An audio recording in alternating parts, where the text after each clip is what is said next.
ask all of us to turn our cell phones to silent.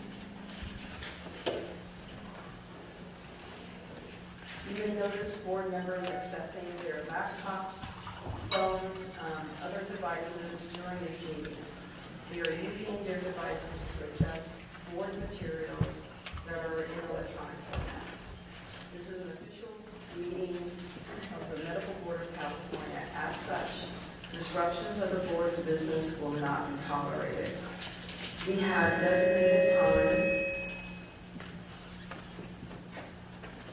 Sorry for that. We have a designated time on the agenda for public comment and ask for public comment on each agenda item. I ask that you be respectful of the need to conduct the board's business. Should anyone disrupt the meeting, I will ask that person to conduct him or herself in such a manner that permits the board to transact its business. There are two sites for this meeting. There is the one here in Los Angeles and one in Sacramento. Comments will be heard from both locations. In addition, this meeting will be available via teleconference for the public. Individuals listening to the meeting will have an opportunity to provide public comment and will be assisted by a moderator who will be facilitating the teleconferencing process. For those members of the public participating via teleconference, please wait until the moderator has introduced you before you make your comments. To request to make a comment during the public comment period, press star 1. You will hear a tone indicating that you are in queue for comment. If you change your mind and do not want to make a comment, press star 2. Assistance is available throughout the teleconference meeting. To request a specialist, press star 0. Each person will be limited to 3 minutes per agenda item. However, that time frame may be subject to change depending upon the number of speakers on the topic. During agenda item 2, public comments on items not on the agenda, the board has limited the total public comment period for individuals on the teleconference to 20 minutes. In addition to total public comment for individuals here at the meeting, it will also be limited to 20 minutes. Therefore, after 20 minutes, no further comments will be accepted. During public comment on any other agenda item, 10 minutes will be allowed for the total comment period from individuals on the teleconference line and 10 minutes for those in the audience. After 10 minutes, no further comments will be accepted. Each person will be limited to 3 minutes per agenda item, and business service office staff will be assisting me with receiving public comments via teleconference during this meeting. The board welcomes comments on any agenda item, and it is the board's intent to ask for public comments prior to the board taking action on any agenda item. I will be taking public comments here in Los Angeles first, and then going to Sacramento for comments. If for some reason I forget to ask for public comment on an agenda item and you wish to speak on that item, please raise your hand or come forward here in Los Angeles and you will be recognized. In Sacramento, please notify Nicole Kramer that you wish to speak. I would like to request all speakers to complete a presenter slip so I can call you by name at the appropriate time, and that the record of this meeting can be full and complete. However, this is voluntary. Please give the speaker slips to Ms. Cruz-Jones in Los Angeles. Ms. Cruz-Jones, can you identify yourself for the audience? And in Sacramento, we have Ms. Kramer. Ms. Kramer, please identify yourself to the Sacramento audience. I will do my best to call upon everyone who has supplied a slip for the agenda item and recognize those who wish to make a last-minute comment. I want to remind all speakers to please stay on topic and keep your comments to 3 minutes or less. Today's meeting will run according to the Open Meeting Act as required by law. I would like to call this meeting to order and ask that Ms. Cruz-Jones please call the roll. Dr. Bolak? Present. Dr. Gonadev? Here. Dr. Hawkins? Here. Dr. Kraus? Ms. Lawson? Here. Dr. Levine? Dr. Lewis? Present. Ms. Sutton Mills? Here. Mr. Wormuth? Here. Ms. Wright? Here. Dr. Yip? Here. Ms. Pines? Here. We have a quorum. I would like to remind, We have a quorum, I'm sorry. I would like to remind the members again that we will be taking a roll call vote on all action items. In addition, any member speaking, can you please identify yourself prior to speaking, since this meeting is taking place in 2 locations. Moving to agenda item 2, public comment on items not on the agenda. Before we invite the speakers to come forward, I would ask individuals making comments to not discuss pending complaints, pending licensing applications, or pending disciplinary actions that may come before the board for a decision. Such discussions are considered ex parte communications, as they could provide information to members that is outside the record and in violation of the Administrative Procedure Act. Therefore, such discussions could create a conflict and lead to a board decision being challenged in Superior Court. The board can receive comments regarding the board's processes in general, but it cannot receive comments on specific case circumstances where the decision is still pending. Board staff is available to speak to you about any pending matter. In addition, the board would like the public to address the board as a whole and not to individual members. Please be aware that the public comment during this agenda item should provide information to the board members and is not a discussion between the board members and the public.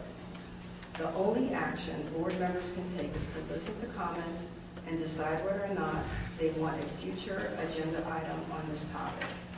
No other action can be taken on the item at this meeting. I know this may seem at times like the board members are not being responsive, but following these guidelines is critical to ensure the rules of the Open Meeting Act are followed to avoid compromising the speaker's goals or the board's mission. I have several slips here in Los Angeles. Genevieve Claravel. Did I say that? Claravel.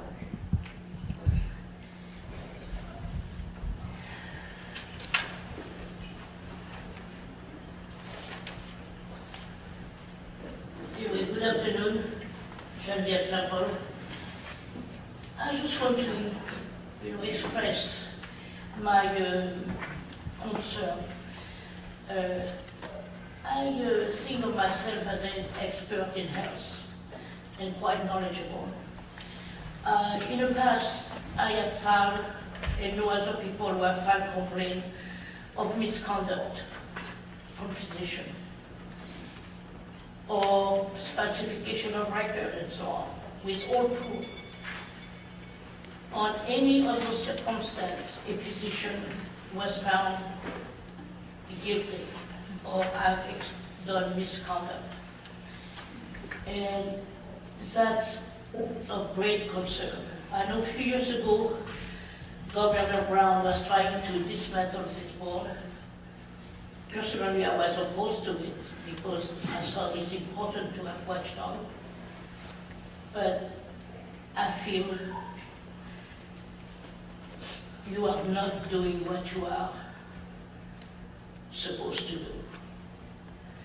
Because some of the issues I have seen are such a flagrant disregard for the patient, and physician never found guilty. So I hope that maybe in the new year we take a vow to really change that, because that's very scary. And it was an article in the Pasadena Star News yesterday I had to do about a lawsuit, and I sent a letter to the editor. We are pretty sure will be published because they publish usually all my letters. Will also really say the way I feel. Thank you for listening. Thank you.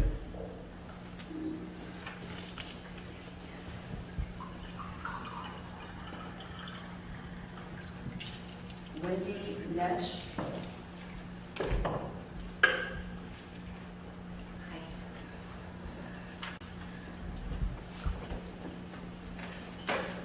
Yeah, thanks for letting me talk.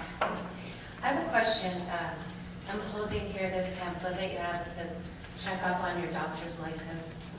And I know the medical board has a policy of anything over $29,999 has to be reported, any kind of settlement by a doctor, correct? So I'm wondering why you have also a category for settlements and doctors that have had that aren't listed that have actually had large settlements or anything over $29,999. You have this policy that a doctor has to have 3 to 4 settlements within a 5-year period before you publicize that. And I'm wondering how you think that helps the public be informed on their doctor. I think it's extremely misleading. You have, you look at the doctor's record and it says no settlements. I know several cases where it's completely untrue. It would be more representative to have no, to them to have that category. But yeah, I just think that hopefully you'll reevaluate that policy. It's kind of, to me, sort of shameful that you would do that.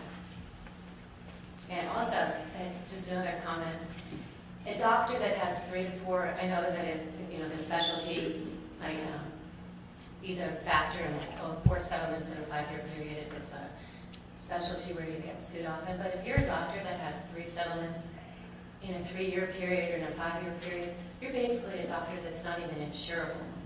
So I think it's not in the public interest to have that policy.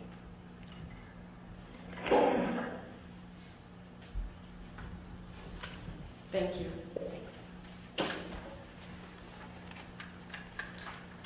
Are there any additional comments?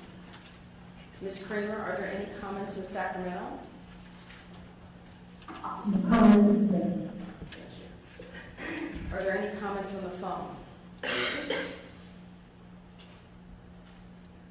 Are there any comments on the phone? The first comment is from Robert Singer, plastic surgery. Your line is open. I don't have a comment right at this moment. I was just in the queue, but I don't have a comment at this moment. I'll wait till later. Are there any additional comments on the phone? Our next question or comment is from Susan Warren from the Lakeville Coalition. Your line is open. Okay, I have a comment now and I'll comment later. The public is at risk because board certified plastic surgeons are given a status that suggests to the public that they are confident in all these right things. That is far from that. They've given age adaptation and all levels of somebody else.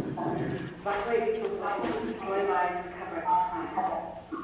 With no buckle system in California and local public health, these doctors are bold and brave in their corrections.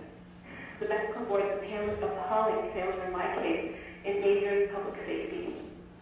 I was a sick, active, healthy person who was referred to a board-certified plastic surgeon for breast reduction. The surgeon convinced me he had to do a small amount of liposuction to come to what he called a localized jogging exercise resistance spot. While he was under anesthesia, he went on an unauthorized, contraindicated sculpting episode in which he removed my entire leg and many other parts of my body, destroyed my intergluteal crease in my breast. I must exercise disability due to the assault. After committing this horrific mutilation of me, the surgeon slandered me to discredit me, which simply adds for more medical harm, and of course, he has harm for their limits. My doctors and experts wrote testified that areas of damage where consent had not been obtained. My current doctor stated that the surgeon committed disabling surgical assault and perjured himself under sworn testimony. Instead of learning from harm patients such as myself, the medical board of California is a large part of the problem. And he still looks like a reality show surgeon who propped up for hefty dangerous doctors and lied at my trial, leaving me at risk for homelessness. I asked Kimberly Fridgemeyer to send board members the videos, photos, and doctor's letters that I provided. I wonder if you've seen that yet. Would you go to that surgeon? I cannot imagine that you would. Even untrained laymen can see the horrendous injuries I sustained could not be medically justified under any circumstances. My injuries provide hard evidence of egregious assault, and they are well documented. Anyone with integrity and common sense ought to easily conclude that denial of surgical damage. A denial of this is a breach of professional ethics. After denying my medical case, your enforcement officer told me to go to the police and VA for them to investigate the assault. Yet medical malpractice is in the purview of the medical board only. She also opened a case against the doctor I did not fill out a complaint form on, and then sent a letter stating she was closing the case based on my request. I closed my other cases because you awarded that the surgeon who assaulted me off scot-free. This was wholly deficient and exhibited moral turpitude. The extreme and overarching failures of the medical board explain why medical malpractice in California is epidemic and on the increase. And on the last note for this, I'd love to know why you're holding this session at the Billboard, but yet in the meeting January 10th of the activists, you say you can't afford a phone line. I'm disabled because of surgical records, because of the poor direct going on here at the medical board. I would like to speak and be involved in that meeting, and I'd appreciate you having a phone line there. I can't imagine it would cost more than the Billboard does. And I'll be speaking later to the issue that's on the table today about cosmetic surgery. Thank you. Thank you. Are there any additional calls? Holly, any other comments on the line?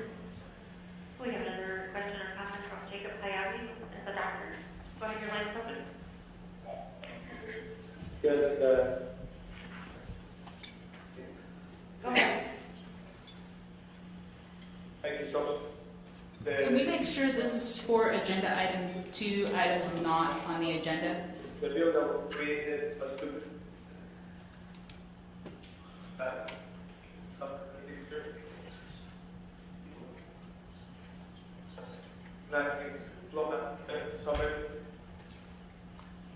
Can we have that person call back in? Because we have a bad line. Excuse me, sir. Hello? You're breaking up. We can't hear any of your comment. Is it possible for you to call back in? On a landline, maybe? Are you on this? You're still cutting out.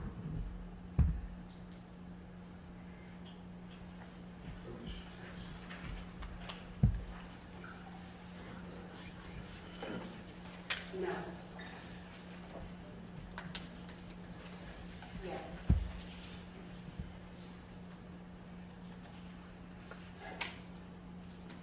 And I'm calling for agenda item 2.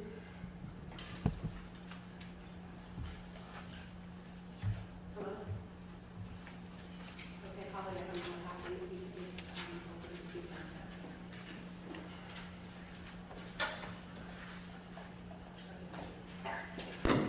No comments. No more comments on the phone?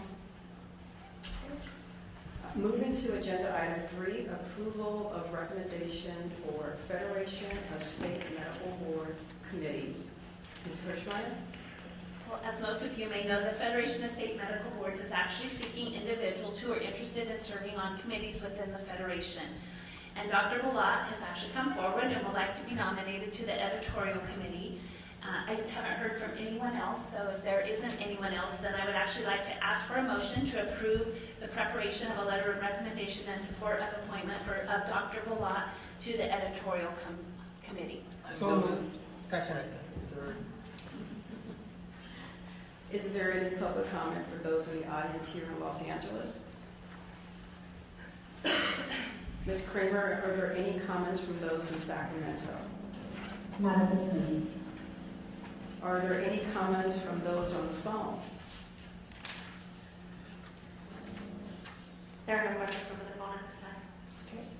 Ms. Cruz-Jones, please take roll. Dr. Bolat? Aye. Dr. Gonadep? Aye. Dr. Hawkins? Yes. Ms. Lawson? Dr. Levine? Dr. Lewis? Aye. Ms. Sutton-Wills? Yes. Mr. Wormuth? Aye. Ms. Wright? Yes. Dr. Yip? Yes. Ms. Hines? Yes.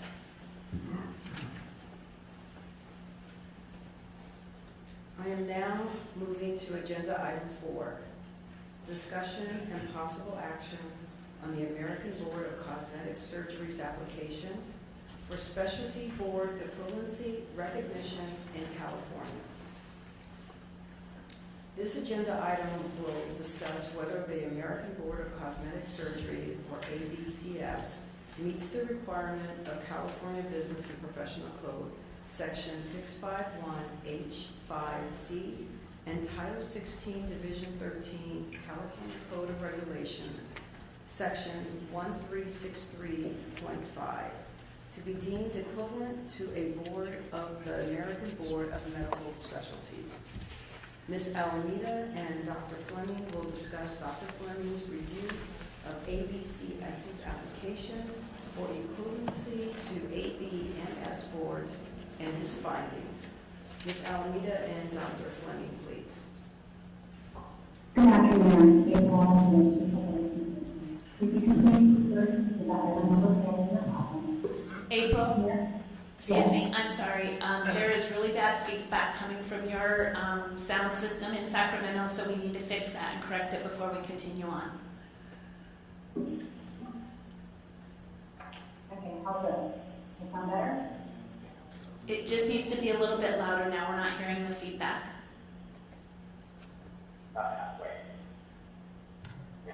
How about now? That's great, thank you. I'll try and stay right.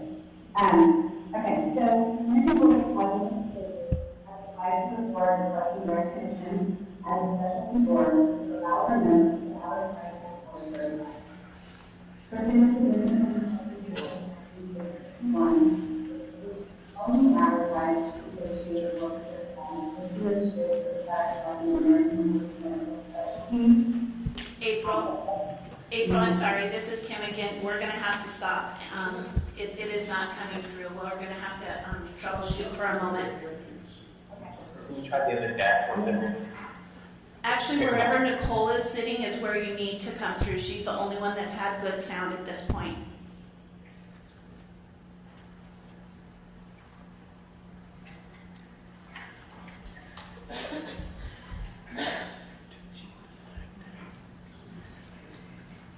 Okay, Kim.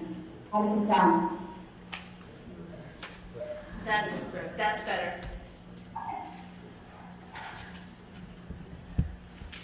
Okay, so pursuant to business and regulations, 51, a physician can only advertise if she is board certified if he or she is required by the American Board of Medical Specialties, a specialty board with an accredited council for graduate medical education program, or a specialty board of the health board as equivalent. The law is for advertising only. The law does not prohibit the advertising of specialization organization, regardless of board certification status.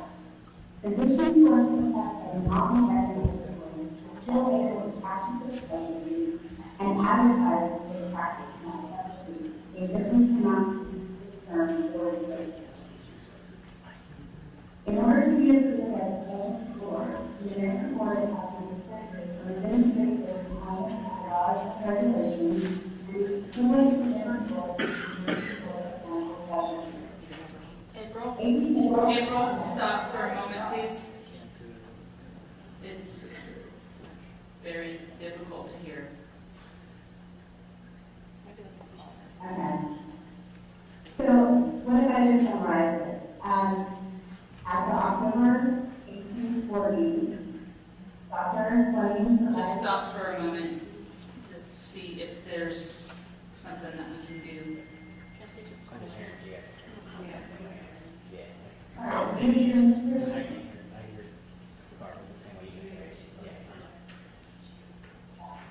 Couldn't she call in? That's what I'm thinking. What if they call in?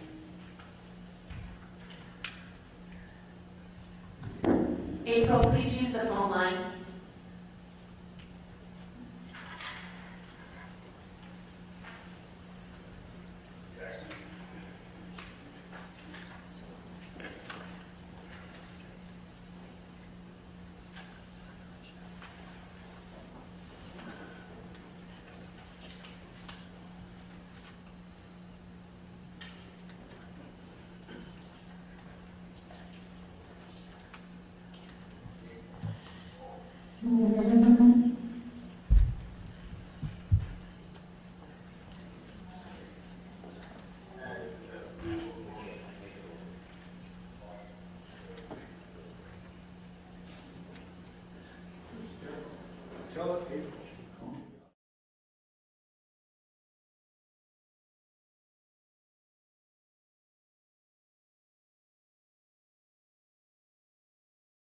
Okay, we're back. Sorry about the sound problem. Uh-oh. Can we have everyone take their seats? Thank you. Okay, we're going to start again with Ms. Almeida and Dr. Fleming to discuss their review of ABCS's application for equivalency to ABMS boards and what his findings are. Ms. Almeida and Dr. Fleming, please. Thank you. If you can please refer to agenda item number 4 in your packet.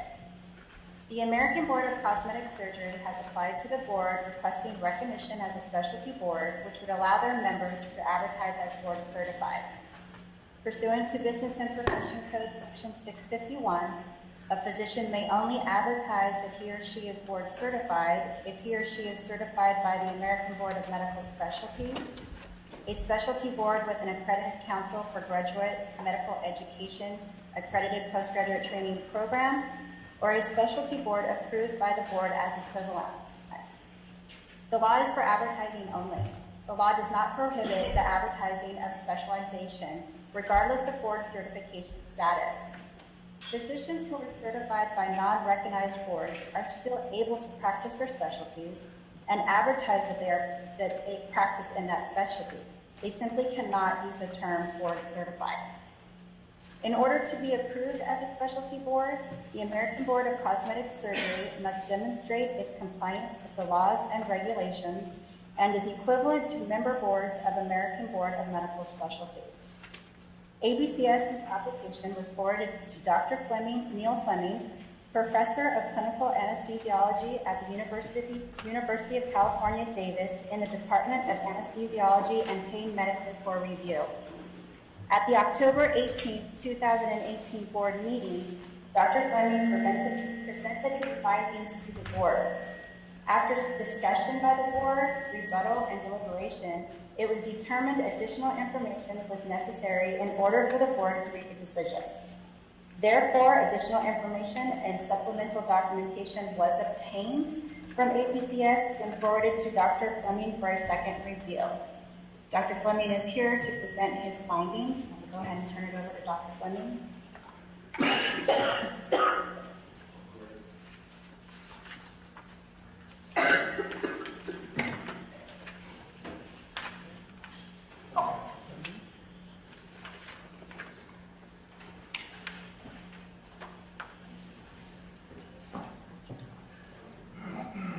April, thank you. Is the sound okay? Yes. I will admit this is probably the most unique way I have ever tried to present information.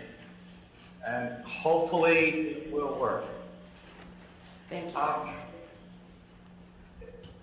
I would ask that if you had any questions, you would interrupt, but I'm not sure how that's going to go, so we will see. I think that April nicely covered the summary of the intent of the review and the desire to address really the third item on the requirements for recognition as equivalent. Just as background, the American Board of Medical Specialties is a group that's made up of 24 different medical specialty boards, encompassing 39 medical subspecialties and 86 subspecialties. That provides the template for comparison. The actual law governing this is actually relatively extensive. There are a large number of requirements of the board applying for recognition as equivalent. And there's a long list. This is a couple of them with respect to the total number of members, their location, the revenue streams. There's also extensive requirements with respect to the examination and review process, and the staff here has gone through all of those requirements they've reviewed them, and the majority of those expectations are met in the application. The crux of the discussion from the last presentation and the history of prior applications by this organization is this one requirement from the regulations and the need to demonstrate to be equivalent, the training to be equivalent in terms of scope and content to those of a related ACGME or Royal College program.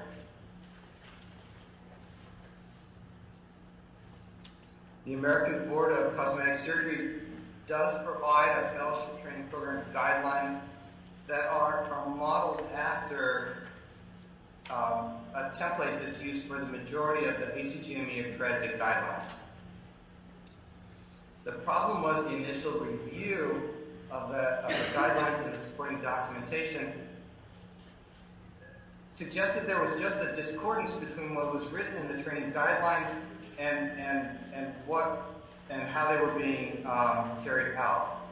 And so the initial review and rebuttal and discussion, I think, highlighted a few specific questions and concerns, and those were the focus of the request for additional information. So what I have here is a relatively tedious summary that lists the concerns that were expressed, I believe, in the meeting and in the discussions. The corresponding requests that we made to the American Board of Cosmetic Surgery, and then I tried to summarize and review the materials they provided in response to those requests, and then an assessment for each of those issues and the response. A concern that was raised by the members of the board stems a little bit from the history of the process. This is a training fellowship that has multiple residency pathways that can be used to qualify for beginning this fellowship training. These pathways have changed over the course of the existence of the board and makes it a little bit more difficult. The clinical experience pathway was eliminated as an opportunity in 2014. Dermatology as a qualifying residency was also eliminated in 2016. And one of the questions that was brought to the board was that what's the impact of the grandfathering that would necessarily occur if this certification was felt to be equivalent? And so the request was simply to provide a list of physicians that are currently certified by the American Board of Cosmetic Surgery that also provided information with respect to their qualifying pathway and their current state licensures. So in response, we received a file which contained columns of the physician, the qualifying specialty, the year they were certified, the exact, the certification process is used to have multiple focuses, facial cosmetic surgery, body contouring, and they've all been lumped into a common certification in general cosmetic surgery now. And then the last item was the route to certification, whether it be through fellowship or other pathways. So I took this file and then converted it from a PDF to Excel and did some sorting. There may be some glitches that occurred in the sorting process, but I believe this to be reasonably accurate. The total list contained 366 certified physicians. It did not contain any state licensure information. The year of certification is summarized there by decades, from the 80s, the 90s, and turn of the century, and then the last 7 years.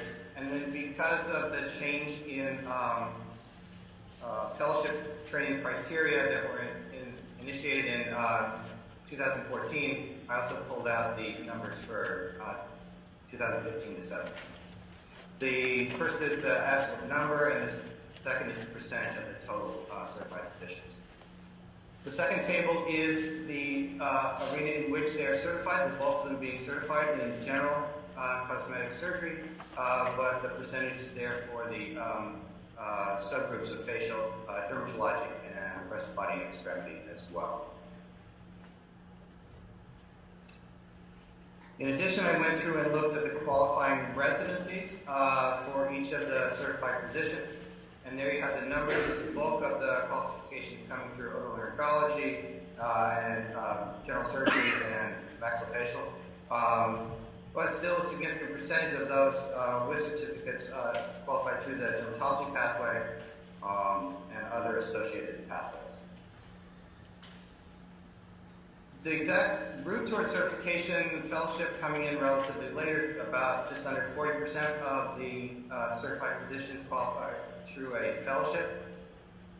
The designations in that column for the other physicians on the list was varied. There was one, it was listed as experienced or grandfathered or voluntary or blank from older ones. I am assuming that they are all essentially experienced pathway and that those are all the same, but it was, I'm not certain, and that wasn't clearly designated. So those are the numbers. I think the bottom line is that there's a minority of the currently certified physicians who completed the training program that's currently being considered for equivalency. There is a significant or measurable percentage that did qualify through residency training programs that are actually no longer considered to be acceptable pathways for qualification. I can't say what the immediate impact of this is on the state of California because I have no licensure information to answer that question, which was another question that was raised by the board. Another concern was that there was an apparent inconsistency between the fellowship training guidelines that was submitted as part of the application and the information that was available on the American College of Cosmetic Surgery that oversees the fellowship training programs with respect to training pathways. So the request was just to confirm the fellowship training guidelines and have those submitted as part of the package, and this was done as part of the supplemental application. And so this is the information that was used to assess the training program. Another concern is that ophthalmology is still a qualifying residency for this. There's some judgment as to the surgical extent of an ophthalmology training. It's probably greater than I initially assessed, but it's still felt to be distinctly different in that the requirement for training for someone who qualifies for an ophthalmology residency is that it must be followed by an ophthalmic plastic and reconstructive surgery residency, and then the cosmetic surgery fellowship training period is 2 years instead of 1, so it's doubled. And so the request was beyond just increasing time, is the training curriculum modified for candidates because the implication, at least as I read this, is that the background was distinctly different and would require some compensation. In response, the American Board of Cosmetic Surgery confirmed the pathway. Made the argument that there are significant fundamental surgical skills that are incorporated in the ophthalmology training program, and they felt that the fellowship training, the subsequent fellowship training in plastic and reconstructive surgery was probably of greater benefit than an additional year of general surgery. And I think those arguments with respect to general surgical training could be seen as reasonable. I still think there's a disconnect because, I mean, the requirement is a doubling of duration, but there's just no commensurate modification of the curriculum. And I believe that this concern, it impacts, well, about 10% of the total certified physicians, which I believe is a significant percentage. An additional concern was the requirement in the fellowship training guidelines that the program director must be certified by the American Board of Cosmetic Surgery have an academic appointment, and be engaged in verifiable scholarly activities. So the request was to provide a list of the current program directors, confirm their active fellowship status, and also provide a summary of their recent scholarly activities. We received both paper documents, which are in that large box on the floor there, but also, I lean heavily, they also provided these files electronically on Google Drive. So when I refer to files, these are the electronic files that we use for review. So there was a file that had 26 program directors, and a second file with nearly the same number of names and fellowship ID numbers. And every name on the first list was also on the second. And then there were also 2 dozen CV files for the program directors. There was no collated summary of recent scholarly activities, and the CVs were really variable with respect to content and format. There were some that were, frankly, I just didn't feel it was even appropriate to pull them up and show them.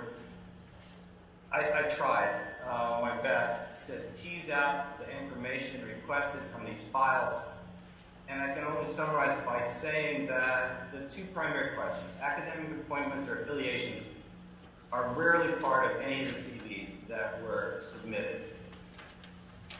In addition, what was listed as scholarly activities in the CVs was either extremely limited or simply not current for the majority of those CVs.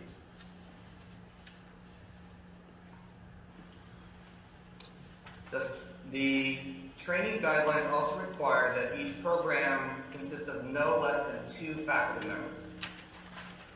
Similar expectations with respect to academic appointments and scholarly activities are expected of the additional faculty members.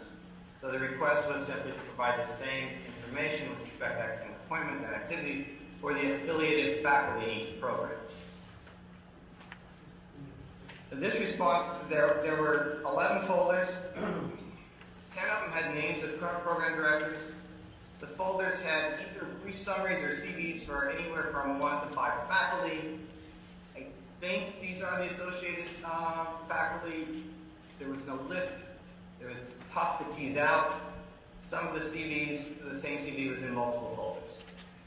I wasn't quite sure what to make of this information, but I end up at the same point, that we have no collated summary. The CVs are again variable.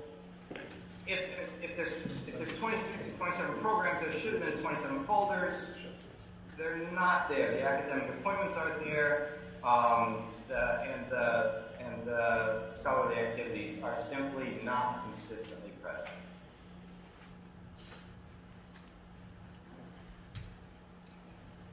There was another concern that the training programs must ensure that sufficient academic support exists to enable the fellow to meet all program requirements as outlined in the fellowship training guidelines. So the request was to provide a summary both of what would be considered to be the expectations for sufficient academic support, and then a summary of how each training program either meets or exceeds these expectations.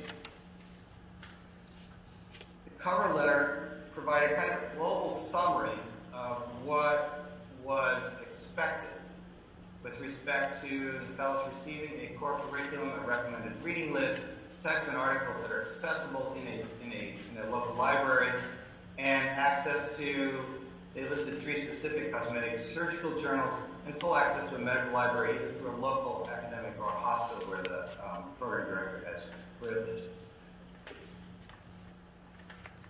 They also pointed out that the program site evaluations address this question, simply asking, are institutional facilities and physical plan adequate to provide educational experiences and opportunities? Yes, no.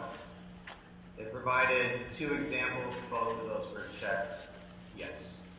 Both of them had a library checked, yes, in 2 evaluations. That was the total of the information provided.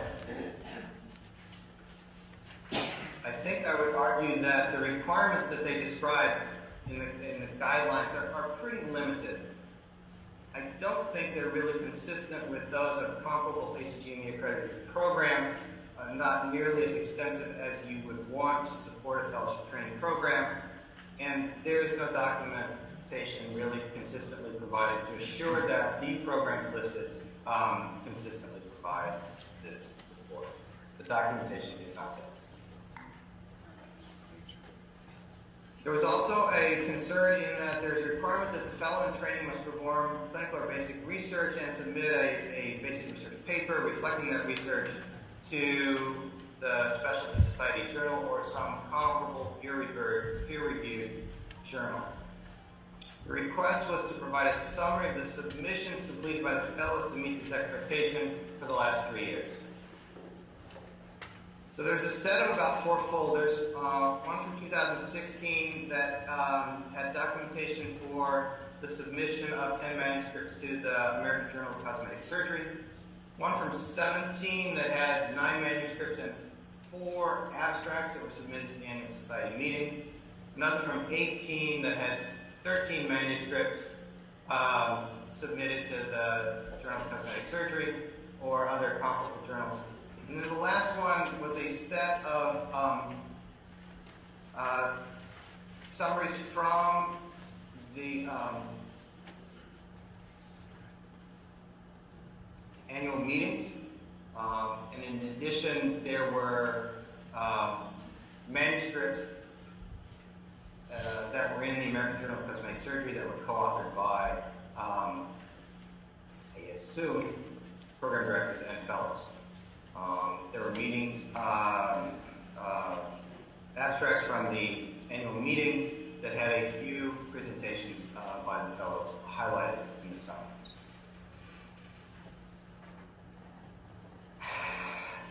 The information I tried, it just wasn't very clearly summarized. It wasn't headed for redundancy. And as I sift through it, I just could not convince myself that the training program requirement is consistently met by either a majority of the fellows or the programs from the documentation that they provide. There was a concern that the core curriculum for the fellowship training program, it was incorporated in the Fellowship Handbook and it was available through links on the website, but it wasn't in the packet. So this was just a simple request to include a current copy of the handbook in the application packet, and this was provided. One of the other topics of discussion that came up was the concern that each training program must have a formally structured curriculum that includes a summary of the overall educational goals, competence-based goals. These follow basically ACGME competencies, core competencies, and a list of topics that should be discussed in weekly seminars. And so the request was to provide documentation of this expectation and how it was carried out at each program. The response was an assurance that all fellowship directors and faculty do this on a daily basis just as a routine part of clinical care discussions. There was a curriculum folder that was included. On it was a list of 50 discussion topics. There was also a list of a set of online American College, that's cosmetic, not SC, but CS, web clinics. These happened about every other month for the last 4 years. This just the highlight from the list of training topics, patient safety, anesthesia, perioperative assessment as a topic, local anesthetics, and tumescent techniques is another, liposuction is a third there, and it carried on for a total of 50 discussion topics. I'm sorry, but daily clinical discussions are distinctly different from a formally structured curriculum, and I don't believe their response truly addresses this expectation. There was really no summary of the education goals or competency-based goals in the documentation that was provided, and the documentation simply did not support the presence of a structured, formal curriculum at each training program. There is a core monthly curriculum that was referred to as being mandatory, and the request was whether or not attendance and participation at this monthly web-based core curriculum review was tracked and documented. So the supporting documents included the schedules, sample programs, and the attendance records for these sessions. This is a set of 12 topics that have been consistent over the last 3 years, and presentations that were included. There were 3 of those appeared reasonably comprehensive, and the attendance that was documented wasn't perfect, but it's pretty good, and it's kind of what you would expect for something like this, actually better than you might expect, so that was good. There is a concern because the core curriculum as it is presented in the Fellowship Handbook is relatively procedure-oriented, stretches just over 100 pages. The ACGME core competencies are clearly outlined in the Fellowship Training Guidelines. So the request was simply to explain the systems used to assure that the assessments of the clinical case performance, the oral exam process, assuring mastery of the curriculum, and in addition, how these core competencies were integrated into training for each fellow. I can tell you just for comparison, the content outline for the 3-year program training in anesthesiology is about half the length of this, or a program about 3 times as long. So it's a pretty hefty set of curricular guidelines. The response letter provided a relatively extensive description of these guidelines and did a good job integrating each of the components with the core competence.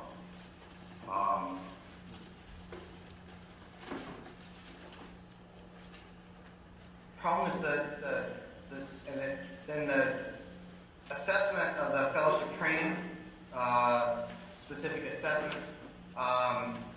There are 6-month evaluations of the individual fellow. The headings are actually structured around other topics, intellectual, technical, personal. And then there's subsections for each of these assessments. They're not related directly to the core competencies.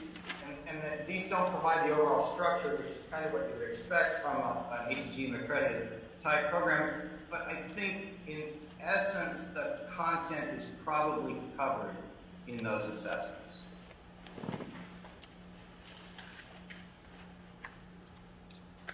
Relatively small point, but Libby Zion had an effect on all of us. There is a request that are outlined in the fellowship training guidelines that each program must educate faculty and fellows to recognize signs of fatigue and sleep deprivation, and potential negative effects on patient care and learning. So the request was to provide a summary of how these expectations are met for each program and documentation that it indeed occurs. The response was that the fellowship directors do directly intervene on a case-by-case basis when they see signs or symptoms or problems. Sorry, but there's no documentation that is consistently a part of the formal education process, and I think this is a core concern of the ACGME. This is something that has driven a large number of the adjustments in training programs over the last few years. The cosmetic surgery fellowship training guidelines do invoke the current ACGME 8-hour workweek restrictions, and the request was documentation with respect to how hours are monitored within each fellowship training program, because they have a relatively hefty clinical case a relatively substantial clinical case requirement, and concern with respect to the percentage of fellows participating also in moonlight activities and how these activities are monitored. In response, the moonlighting percentages for fellows during the last 2 years were reported at 27 and 41% respectively. And the 8-hour work parameters are supposed to be discussed directly between the program director and the fellow and assessed on an ongoing basis throughout the duration of the moonlighting experience. No documentation is provided to support any formal work hour monitoring, and this would not meet expectations in a comparable program.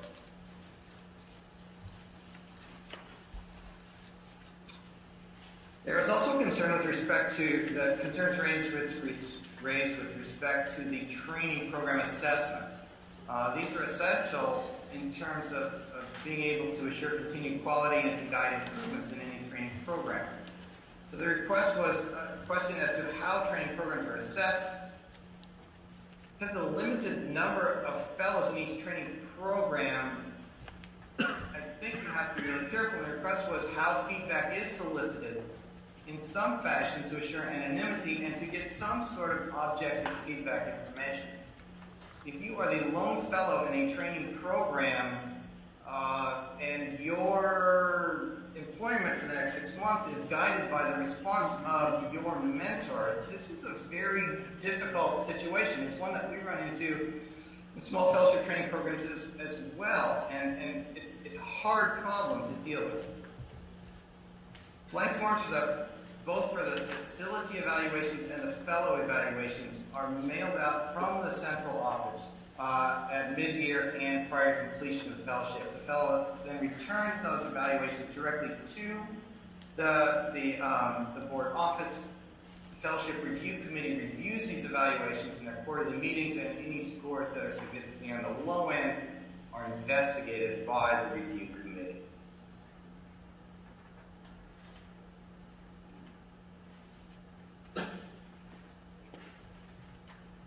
This particular concern had 3 separate requests. The second request was to provide a history of program assessments and evaluations, wondering if any programs had been placed on probation and how were any corresponding remediations addressed. In response, we were told that within the last 3 years, one fellowship program had their certification revoked because they didn't maintain their cosmetic surgery certification. Another program voluntarily was discontinued when their program director could not maintain the program, and no programs have been placed on probation in the last 3 years. The third component of this associated with this concern was the fact that many of the fellowship training program directors are also in leadership positions, either on the American Board of Cosmetic Surgery or in the American College of Cosmetic Surgery, overseeing the fellowship training.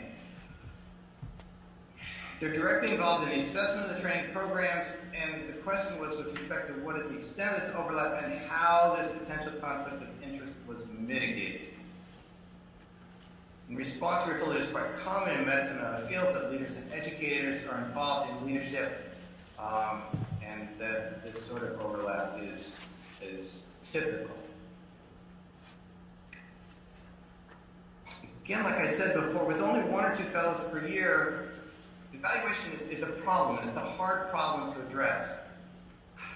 I think that solicitation of evaluations from a third side, the administrative office, is good, but review by a general fellowship committee where over half of them, as near as I can tell, our membership program directors just doesn't provide enough insulation, and I think really limits the quality of the feedback. No examples of the feedback were provided, so it's hard to know in terms of quality or quantity what is returned to the home office. And then I will argue that overlap is common for individuals in leadership positions within medicine, but concurrency and even perceived conflicts of interest are something that I think should be vigorously avoided. To provide a personal example, even when I applied to the AMA to be a clinical competency director for anesthesiology, before I even put in the application, I set up a pathway so that I would come off our departmental corresponding committee to avoid any perceived conflicts. It's just something that you got to work hard to avoid. And I would argue that overall the documentation just doesn't support the contention that anonymity for the reviews is adequately provided and that the conflict of interest is eliminated from the review and remediation process. It's a hard thing to do, and you need more third parties involved for this to work. There was a final question that many of these questions could perhaps be additional information could perhaps be garnered from recent graduates. So there was a request to provide a list of individuals that had obtained recent certification.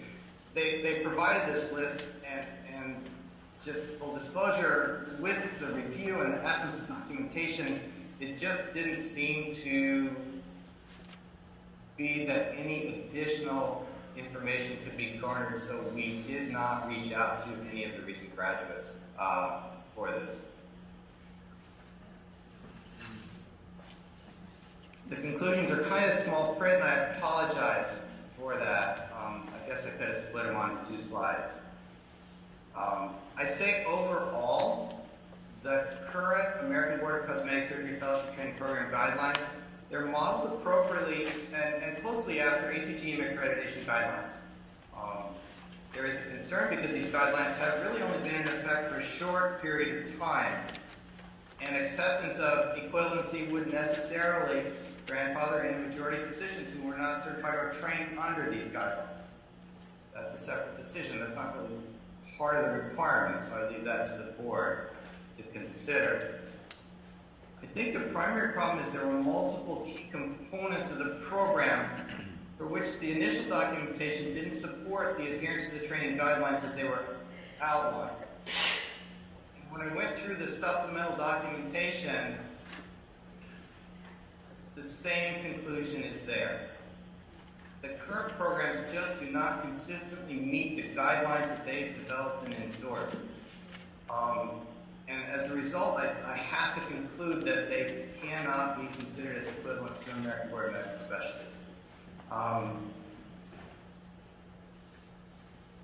I'll add one additional kind of context comment. After this report was posted, I did receive and review the rebuttal from the American Board of Cosmetic Surgery and their executive director.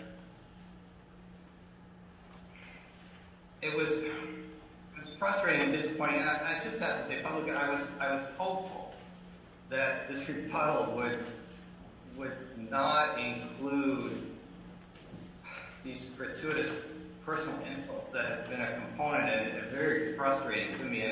And the suggestion that my review of this was predetermined and biased, and I inappropriately went out to see, poor documentation did request. I have done my level-headed best to find the documentation to support the training provided by these programs, and I have looked hard and in as balanced a fashion as I could, and I simply just can't find it documented, provided. I didn't approach this with any predetermined bias or conclusions.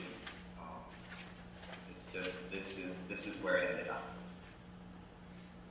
And I will answer any questions and pray that the folks in Los Angeles actually heard what was said.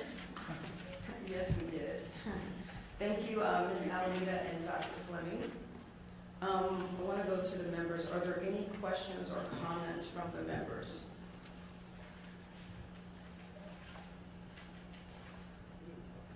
No questions or comments from members. Okay, we have. Just, Dr. Fleming, thank you. You did a fairly thorough review. I don't have any questions or comments. Are there any comments from Sacramento from the members?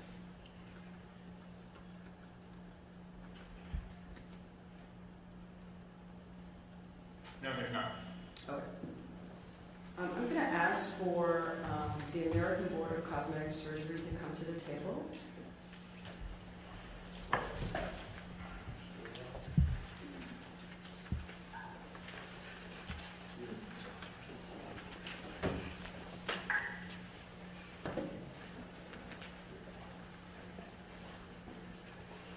Good afternoon. I'm Dr. Alex Sobel, President of the American Board of Cosmetic Surgery. This is Peter Canelia, our Executive Director. Thank you for giving your time for this public hearing. Sadly, though we submitted our application 3 years ago, the review process, particularly the American Academy of Cosmetic Surgery's fellowships, having all the appearance of being rushed through, is cursory, lacking, and forgive me, does appear quite biased. The review happened over the most brief period of time. Our response was given 3.5 business days to answer the questions that were asked. And following the submission of our answers, we didn't have an opportunity to give the supplemental information that Dr. Fleming is alluding to. And you have in our written documentation that we promptly submitted just yesterday answers to a lot of his ongoing concerns. We could have done this a couple weeks ago. Despite being invited multiple times, Dr. Fleming never bothered to speak with the fellowship director, visit a fellowship program, nor speak with a fellow.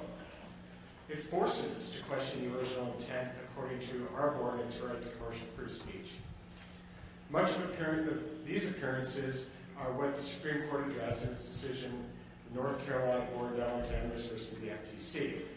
The Supreme Court in this case did go on to state in its opinion on the state licensing boards composed of market participants, they do not enjoy automatic immunity from antitrust laws if actions appear anti-competitive. They can be held personally liable. I ask each of you to consider what we have actually submitted to the board in written testimony and the haste in which this report has been compiled to review the information yourself and not merely review on an expert opinion. Complete misconceptions driven by our opposition within the ABMS place patient safety and care at risk, the very care we all take an oath to protect. There are many false claims by our opposition, and then due to the limited time allotted, I am not permitted to verbally challenge, which is a violation of our right to due process. You have the full version in the submitted record. There are several recent regulatory decisions and opinions on board certification which make clear the importance of your decision today.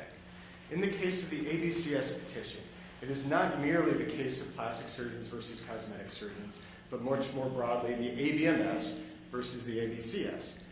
This clearly demonstrates the drive of one organization to stifle competition through limiting its competitors' rights to commercial free speech. Comparative analysis found that similar boards to the ABCS have been approved by the Medical Board of California for the purposes of advertising, which would clearly direct any impartial observer to deem our organization equivalent. As with the ABFPRS and the ABSM, that's the American Board of Sleep Medicine, the ABCS offers fellowship-dependent certification in subspecialty that has no associated residency programs in existence. As the ABFPRS and the ABSM both have had experienced pathways to certification, the retired ABCS pathway was far more rigorous than that of these boards, which were approved by the Medical Board of California. In fact, the ABCS procedural requirements exceeded the Facial Plastic and Reconstructive Board by a factor of 10. The Medical Board of California granted equivalency, meanwhile, to the ABSM when it granted fellowship waivers. Dr. Krause asked at the last hearing, if the ABCS is a more robust organization today than it was at the time of the last petition to the Medical Board of California, what of its diplomates certified before this evolution? It is of the highest importance for the Medical Board of California as it sits today to understand that this was a turf battle then as it is a turf battle now. I am proud to say our organization has evolved, and I hope that each of you can say the same for your respective boards and certifying organizations. Considering the turf battle past and present, the Medical Board of California, at the time of the last petition, found the ABCS experience route, which required 1,000 cosmetic surgical procedures prior to eligibility to sit for the examination, as ineligible. This is the category of individuals that Dr. Fleming was concerned about. So they had to have 1,000 cosmetic surgical procedures under their belt. This was considered by the Medical Board of California at that time ineligible for consideration for equivalency, whereas the Medical Board of California found that just 100 mixed plastic and reconstructive procedures sufficient to grant the Facial Plastic and Reconstructive Board for equivalency for the purposes of advertising. I hope that the current Medical Board of California would consider 1,000 dedicated cosmetic surgical procedures as exceeding the requirements it endorsed of the ABFPRS of a mere 100 mixed procedures. As the ABFPRS and the ABSM and the ABMS have not stripped diplomats as their certifications evolve, nor has the ABCS. This sort of action or absence of evolution would restrict the advancement of medicine by highly qualified physicians in their organizations. The Medical Board of California has granted and continues to grant equivalency for the ABFPRS experienced route diplomats. Please also remember that many ABMS certified physicians have lifetime certification. Perhaps some of you are among them. The ABMS has not stripped them of their certification simply because they were certified under pathways that have evolved to include recertification or maintenance of certification. Nor has the Medical Board of California restricted their right to commercial free speech. Another example is ABMS emergency physicians who have not completed a residency in emergency medicine. They did not strip their previously certified diplomats of their certification simply because residency training became required. In fact, many of the ABMS legacy emergency medicine physicians are directors in leading those very residencies in emergency medicine. As with the ABFPRS, the American Board of Cosmetic Surgery requires the completion of primary surgical training. We have discussed the ophthalmology group. It is very clear. Our response, if you actually read it, it clearly outlines the assertions, including the requirements recommended by the ad hoc committee appointed by the AACS, that's the academy side, having reviewed all the ACGME requirements for the different specialties that could apply to the General Cosmetic Surgery Fellowship. The process of assigning oculoplastic surgeons a second year of training in cosmetic surgery was not arbitrary. The process was clearly defined by the ad hoc committee. AACS fellowships provide critical academic support in cosmetic training. We regret that the format of this information did not satisfy the expert report. However, 3 business days' time over Thanksgiving week is insufficient to homogenize and collate information that could have been requested 3 years ago when we entered our application. Please note it is critical to understand that most medical libraries do not have sufficient cosmetic surgery titles to support fellowship training. AACS fellowships meet this need as such material is afforded, and the fellows would otherwise find this unavailable in a hospital setting. Indeed, it is useless for a cosmetic surgery fellow to visit a university medical library, as they have little to no cosmetic surgical texts. And multi-volume plastic and reconstructive surgery texts that have a single volume, usually the last and smallest volume on cosmetic surgery, are insufficient for fellowship training, preparing for the ABCS examinations, or safe practice in cosmetic surgery. Duty limits and moonlighting are of the utmost importance, as opposed to the false conclusions of the report. The AACS is clear and adamant on the 80-hour work week and that moonlighting must not interfere with this duty limit. Training in cosmetic surgery is inherently unlikely to present material challenging to this standard. However, it's required, it's mandated, and verified during site visits by the AACS. Though the ACGME is willing to rely on residency logs, which may or may not be at times falsely entered, the site survey is required to examine the fellow schedule, as well as the case logs, interview key staff in the office, as well as the fellows themselves to ensure the standard is actually being met rather than being met on paper. The AACS is just not willing to abandon the site survey, as the fellowship directors convening this past January felt that it was the utmost importance to actually examine the fellows in the environment that they're being trained. The ACGME has largely abandoned this. As with the ABFPRS and many ABMS certification, the American Board of Cosmetic Surgery certifies candidates engaged in training with leadership positions within board organizations or their societies. Included in our response letter and updated with emphasis just yesterday is the process where evaluations by the Fellowship Review Committee mitigate conflicts of interest. Training experience and methodical certification in cosmetic surgery invaluable to public safety are not being adequately performed by the ACGME and the ABMS. Contrary to assertions presented by competitors and opponents of the ABCS application, the AACS members are not ABCS diplomats unless they are duly certified and maintain such certification. I expect the MBC and its expert reviewer understand this distinction. However, with this misunderstanding pervasive in the testimony of our opposition, I respectfully submit this clarification. So, why is there such opposition to the ABCS?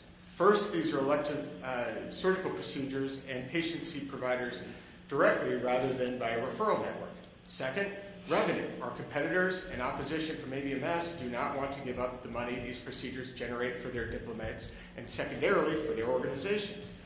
Number three, how does one prevent competition? Commercial free speech restriction provides an unlawful but handy pathway, all of which is driven by our competitors within the ABMS under the guise of patient protection. In reality, it is a means to silence competition and ensure marketplace control and regulatory capture.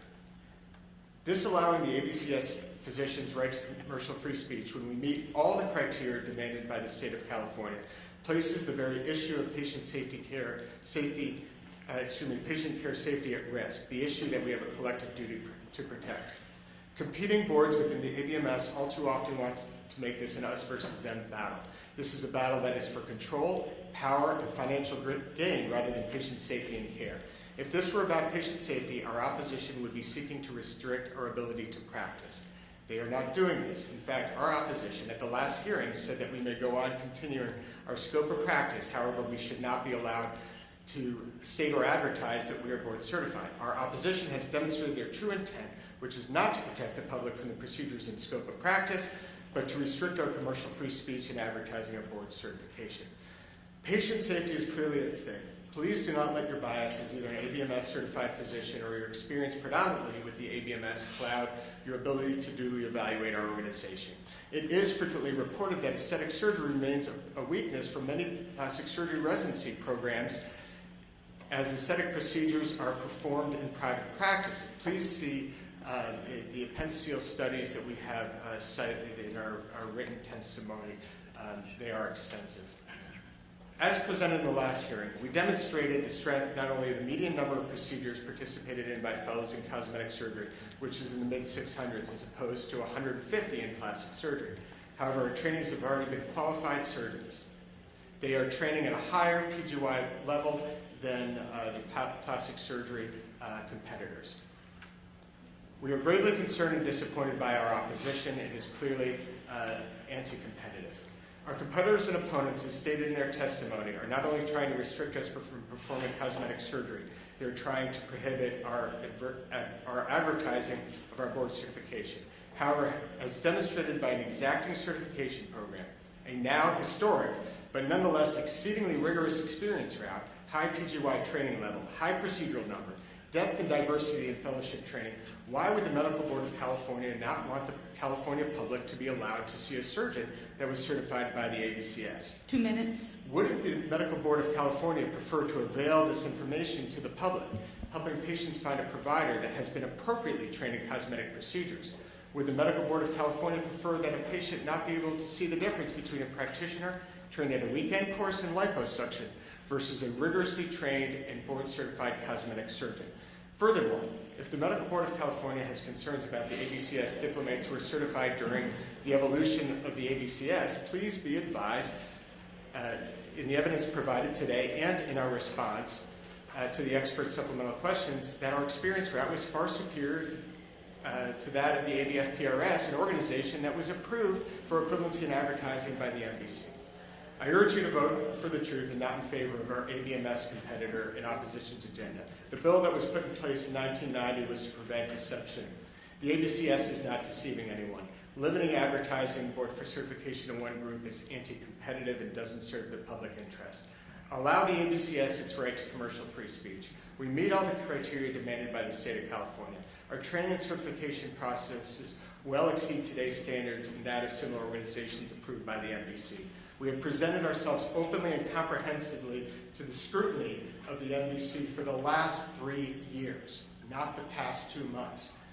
Respectfully, and earned through affirmative argument and exhaustive evidentiary support, I, as the president of the American Board of Cosmetic Surgery, request a motion and affirmative vote to approve our request for equivalency for the purposes of advertising.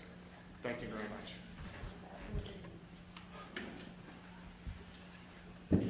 Are there any questions by the members? Any comments? Dr. Hawkins? Just a question about the time frame of the American Board to respond to our experts' information, the information that the board wanted. Was it 3 days?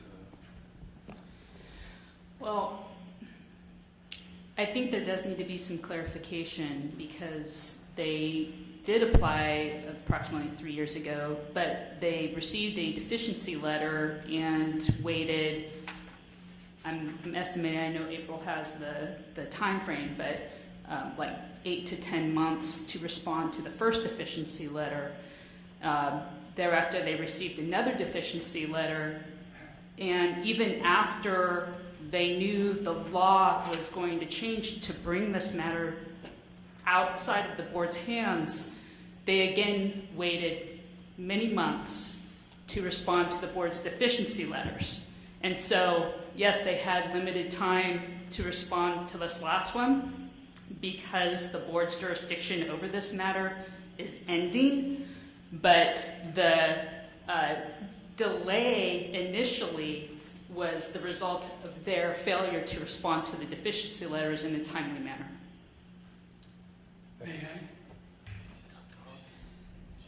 I? I'm going to ask for a motion now. May I please respond to that, Okay. please? Yes. Yeah. With all due respect, Attorney Webb, the first time that you sent a letter, it did take us several months to respond. The second two responses, the second two requests, we responded almost immediately, primarily because the 3-year period was running to an end, and we wanted to make sure you heard our side of the story. The first time that we got the deficiency letter, we had a slightly misunderstanding with our lobbyist and within our office as to what was sent out and what was to be submitted. That I'll take full responsibility for. But the last 2 times, we were very prompt in responding. In fact, we responded within the 3.5 days that you've asked these last questions, and that 3.5 days was because of the Thanksgiving holiday.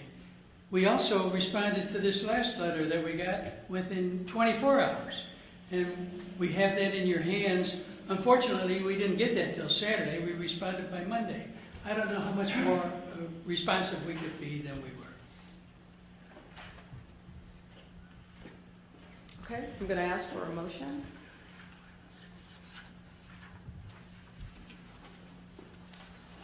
Someone needs to give a motion.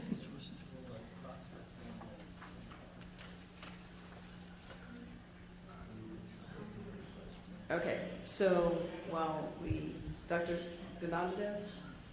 We spent a lot of time on this. Yeah. This is the second board meeting.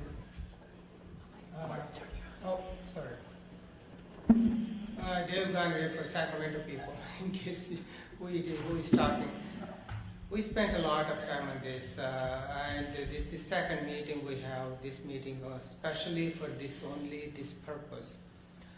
I do value the consultant who recommended. Consultant recommended do not approve the American Board of Cosmetic Surgery's board equivalent. I'll make a motion to that effect. Do I have a second? Was that a motion to deny? Is that what I couldn't quite hear? Yes, it's a motion to deny. Can I have a second? Second. As a point of order, and I again defer to your attorney, you don't make a negative motion for something. It's not what you do is you make a positive motion, and if you don't want it, you vote against it. But this is not the way you proceed, and the only reason I'm saying that is you want the perfect record for this situation. Well, the member made a motion to deny the ABCS application. Yes, I heard it. And so that would mean an aye vote would agree to deny the application. You're their counsel. I can't say anything more than that. If you think that's appropriate, then you'll obviously approve. Proceed.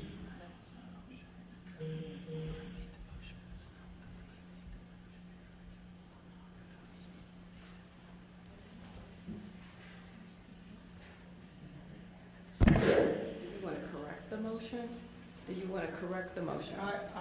So it's clear.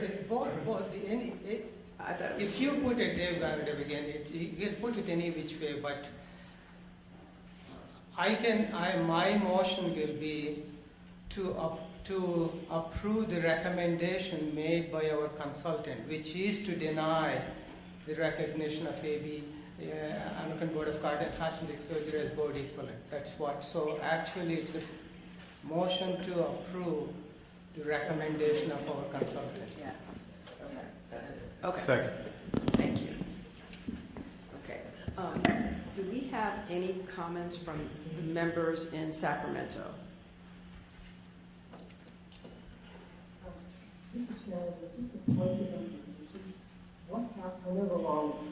We can't hear you, so Can you hear me now? No. Can we use the method that we use for Ms. Alameda and Dr. Funnell? Sorry.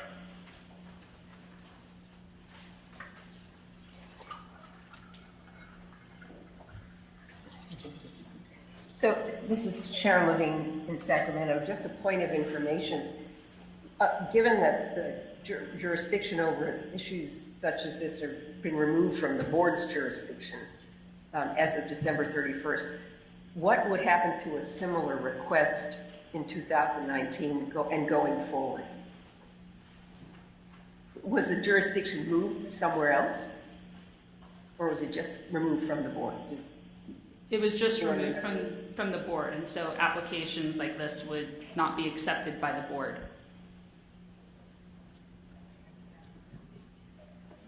And the law would basically state that the individuals for advertising, they could state that they're board certified if they meet an ABMS board, or it'd be an equivalent prior to January 1st of 2019, an approved board prior to January 1st, 2019. Any subsequent boards would have to be ABMS or meet the requirement with the ACGME requirement in order to advertise. The law was to eliminate the ability to adjudicate and grant equivalency status. That's correct, in order to advertise for board certification.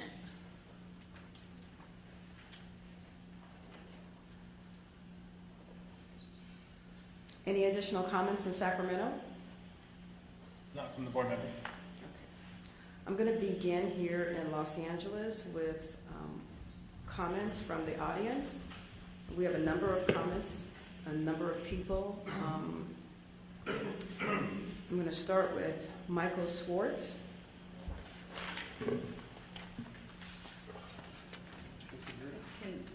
I have them sit there so they can see the timer, please.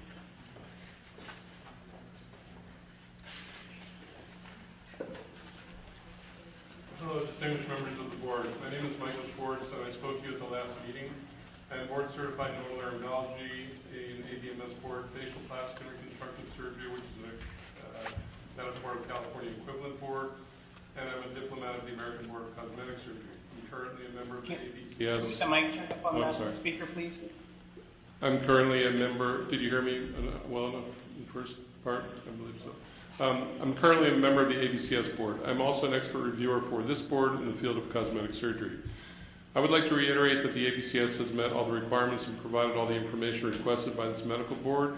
I really believe this is a turf battle and an attempt to limit very qualified and highly trained surgeons, not from practicing our specialty, interestingly, but from advertising to our patients and the public our qualifications.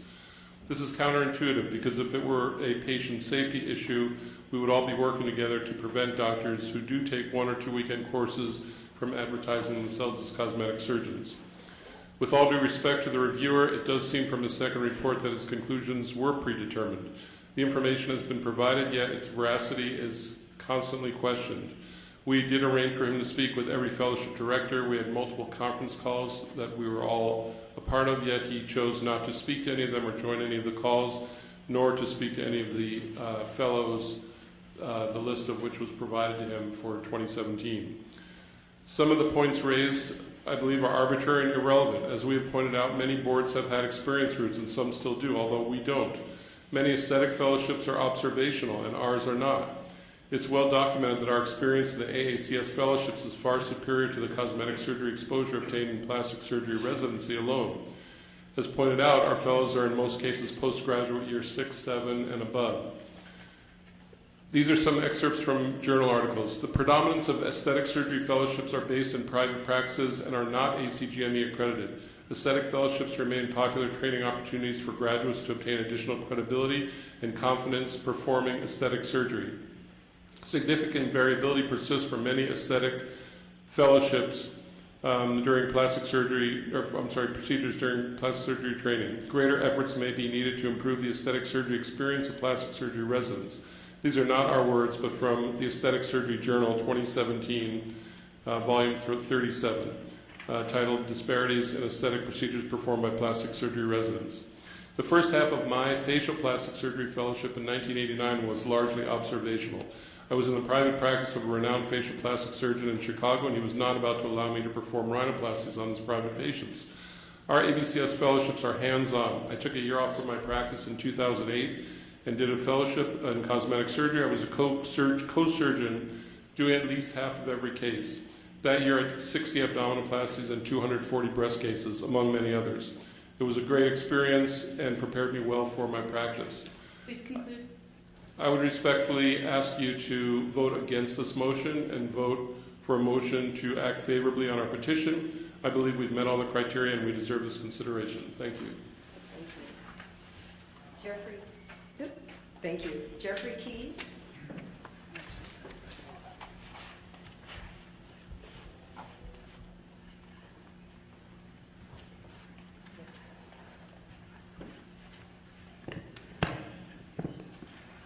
I'm Jeffrey Keys, and I'm a plastic and reconstructive surgeon, and I'm speaking about the issue of duration of fellowship. My past credentials are that I'm board certified in both plastic and reconstructive surgery and otolaryngology head and neck surgery. I did a surgical internship, and between both specialties, I did a fellowship in general surgery. I'm past president of the American Association for Accreditation of Ambulatory Surgery Facilities. And I feel that this is and this is my opinion, this is a patient safety issue. The duration of a fellowship is not the same as a residency training program. If you have an ophthalmologist who has never had a general surgery internship, and general surgery being the foundation of surgery, and you put him in a position of doing something that head and neck surgeons learn to do, such as Dr. Schwartz, my previous colleague who just spoke here, the complications that can occur with getting into major blood vessels and nerves is substantial. And the ability to manage those complications requires diligent and long duration of learning experience from the standpoint of general surgery. I feel that the American Board of Medical Specialties, which has evolved over the past 100 years, has been put together to manage patient safety by forwarding the tenets of successful medical education. So to compare a fellowship of 1 year with a complete residency training program does not have merit. And that's pretty much what I wanted to say. Thank you very much. Thank you. Tyler Frew.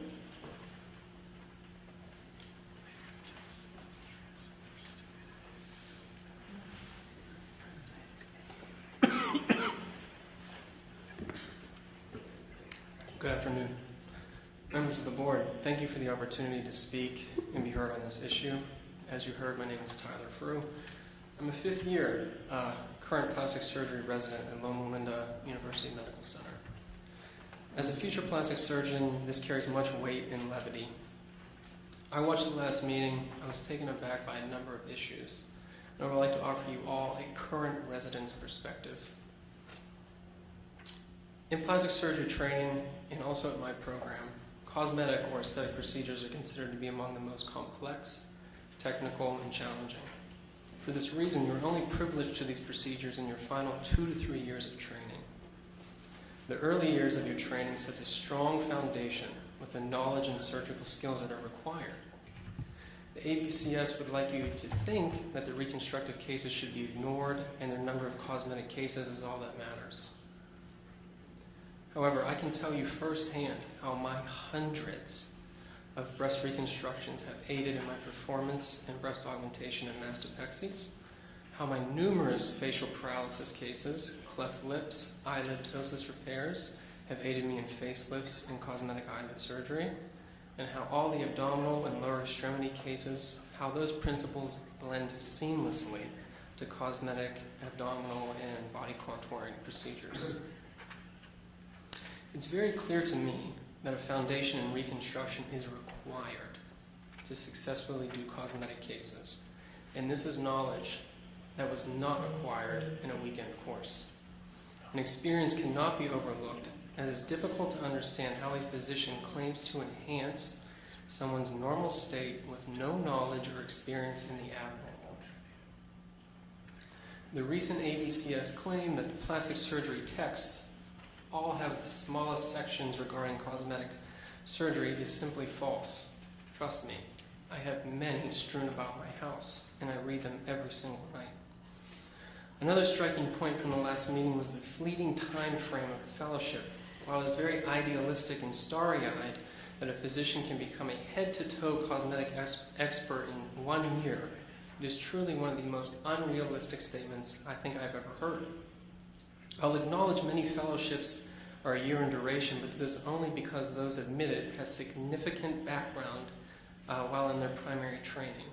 It is an incomprehensible claim that an OB-GYN resident who spends 4 years immersed in the female reproductive system can become intimately knowledgeable in the complex anatomy of the face, the eyelid, all matters in rhinoplasty, and head-to-toe cosmetic surgery in 1 short year. Thank you. Thank you. Maria Lombardo.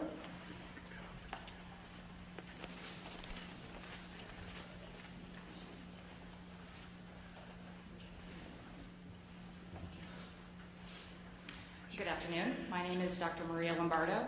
I am currently on the Board of Trustees for the ABCS, and I'm a board member and current president of the California Academy of Cosmetic Surgeons. I'm a board-certified general surgeon and fellow in the American College of Osteopathic Surgeons. I am cosmetic surgery fellowship trained, and I have passed the oral and written exams offered by the ABCS. There are many false claims by our opposition that cannot go unchallenged on the public record. ABCS diplomats have inappropriate training, that ABCS diplomats lack knowledge of anatomy, that no one-year training leads to certification, that the experience route is not valid, that ABCMS diplomats have higher rates of medical board violations, and that fellows just assist and watch surgery. The truth and reality of the ABCS is starkly different from these claims by our opposition and competition. ABCS diplomats have completed an ACGME or AOA surgical residency prior to fellowship training and are experiencing qualified surgeons prior to the start of their fellowship training. All diplomats have knowledge of anatomy from medical school, from their primary residency, followed by a dedicated cosmetic surgery fellowship. It is nonsensical to suggest that a one-year fellowship does not lead to this knowledge. It's also nonsensical to suggest that there are no other examples of one-year fellowships leading to certification. We've listed them already: spine surgery, hand surgery, facial plastic reconstructive surgery, sleep medicine, among many others. Also, the experience route is indeed common in the evolution of boards. Many of those boards are recognized by the Medical Board of California. To impede competition from the ABCS, our competitors within ABMS group all of the physicians who call themselves cosmetic surgeons into one category, and they inflate reprimand rate without regard to ABCS certification. The rate for serious violations is the same or lower for ABS diplomats compared with our ABMS competitors. Major professional liability carriers, for example, Medical Protective, give ABCS diplomats an additional discount due to their lower risk pool based on statistics and history. ABCS diplomats sit on the AMA committees pertaining to patient safety, and its members contribute as expert witnesses to the state medical boards, including Medical Board of California. Multiple states have ABCS diplomats serving as medical board members. Even California has an ABS diplomat serving as a member. Fellows are co-surgeons during fellowships with progressive responsibility and are active in every aspect of patient care. And contrary to what has been touted, it is very common for different primary specialties to apply to one subspecialty board, examples of which include all of the following boards that are recognized by the Medical Board of California: pain medicine, ABSM, spine surgery. Additionally, there is our powerful competitor in the ABMS. Please conclude. My fear is that the politics of this process, the irrelevant drama, dare I say histrionics, our opposition brings, coupled with the obvious biased expert reviewers' conclusions, will sway this board from the simple matter that we have met or exceeded all the necessary requirements and that our application deserves support. We seek specialty recognition because we are indeed a distinct and separate specialty.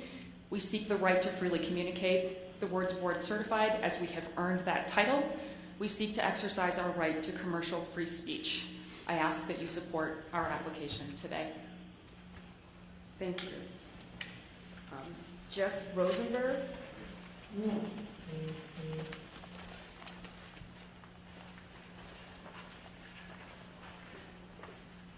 Hi, I'm Jeff Rosenberg. I'm a plastic surgeon here in downtown LA.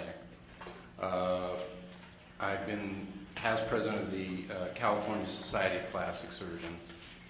And a lot has been said about patient safety. So I just wanted to briefly read you what the prerequisite training is in plastic surgery before we actually can go out and practice. It includes hepatobiliary, colon rectal, oncologic breast surgery, emergency medicine, pediatric surgery, surgical critical care, surgical oncology of non-breast, transplant, trauma management, vascular surgery. So, I mean, I think the point is that surgery on any part of the body is always prone to unexpected and unplanned occurrences. And I believe that the diversity of training in plastic surgery allows for the surgeon to have more experience with complex cases that may not go exactly according to plan. And I think that's pretty much the point I wanted to make in terms of our training. Thank you. Thank you. Scott Bartle-Bard.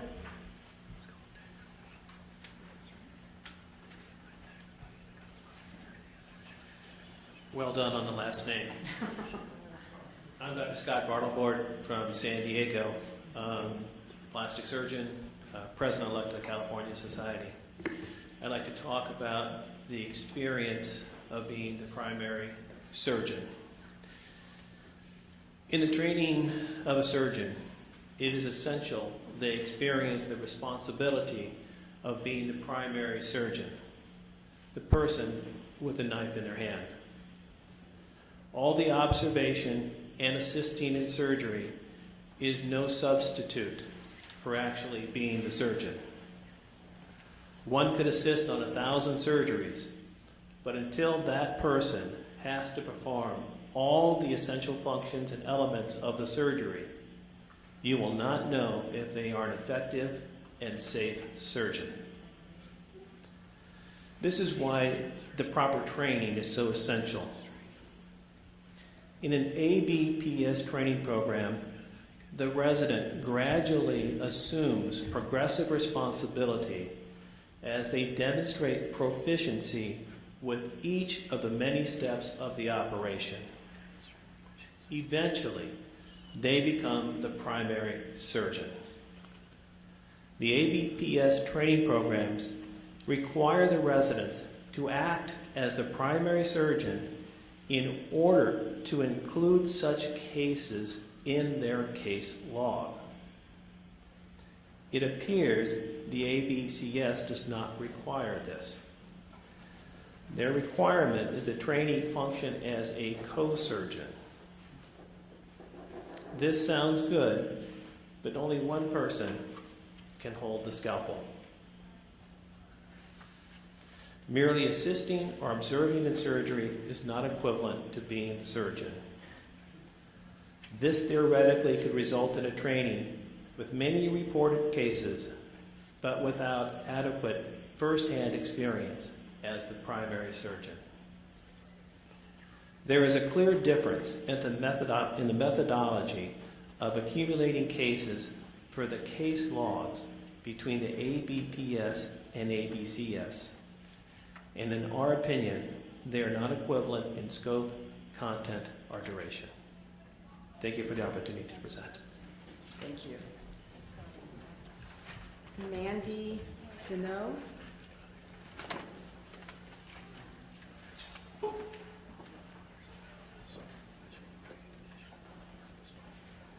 Good afternoon. My name is Mandy Deneau, and I'm here to speak on behalf of the Los Angeles Area Chamber of Commerce and in support of the American Board of Cosmetic Surgery's application for specialty board equivalency recognition in California. As a business organization, the LA Area Chamber champions economic prosperity and quality of life for the entire region. We do that by being the voice of business.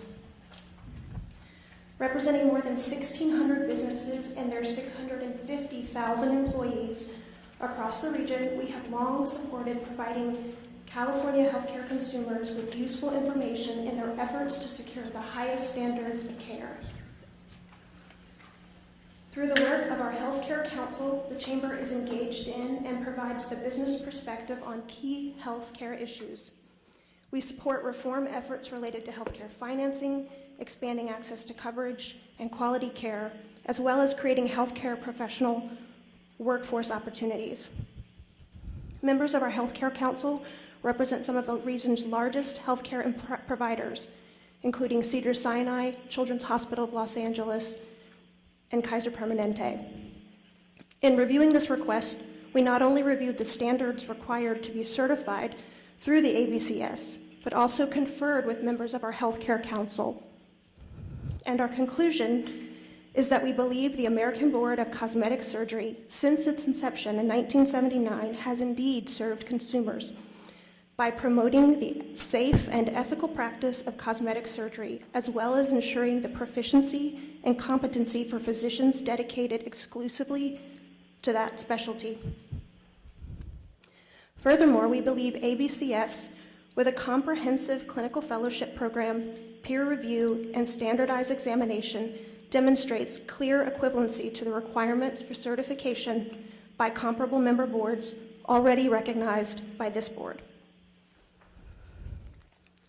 And finally, we believe that ABCS certified surgeons demonstrate a high level of skill and expertise, and that allowing these physicians to share this credential with their patients or in the advertisements to prospective patients only serves to better inform those patients in their decision-making process.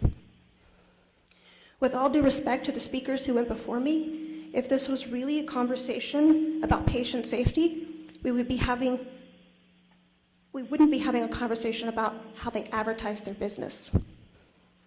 This is a conversation about how physicians practice their business, not about how they practice their specialty. For these reasons, I, on behalf of the Los Angeles Area Chamber of Commerce, urge you to vote no on the current motion and instead approve the ABCS application for specialty board equivalency. Thank you. Thank you. Jessica West.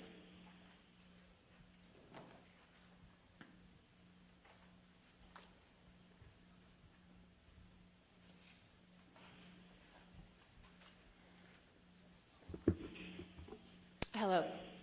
I would like to thank the members of the board for allowing me to speak. My name is Dr. Jessica West. I am a board-certified ENT, and I completed my surgical training in Michigan. As a current cosmetic surgery fellow, I want to testify on behalf of the strength of our training programs. Due to my personal experience with a start-to-finish ACGME application during my residency training, I feel our programs are certainly equivalent.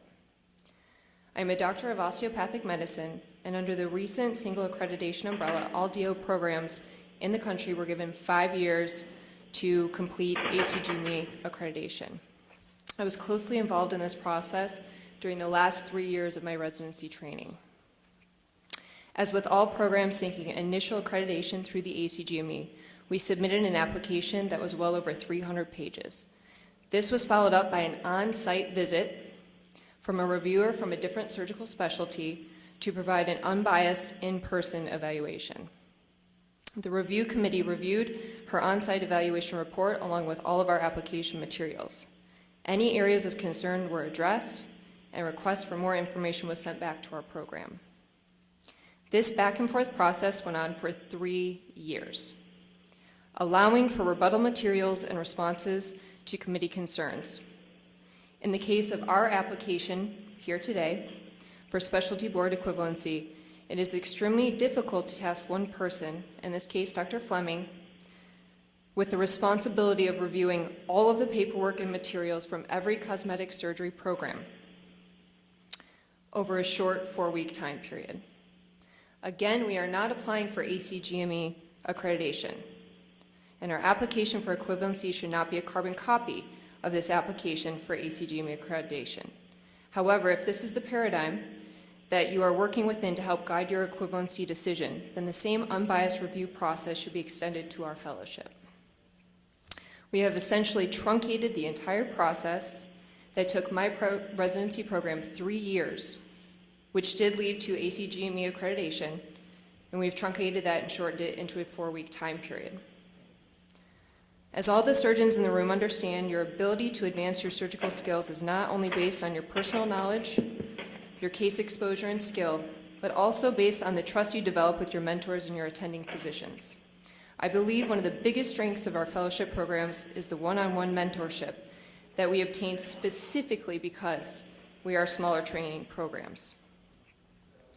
This does fall outside of the normal paradigm of larger training institutional organizations, but our small program size truly acts as a strength and an advantage to our training in cosmetic surgery. I am proud of my training and proud to be a cosmetic surgeon. Thank you for your time. Thank you. Whitney Florin.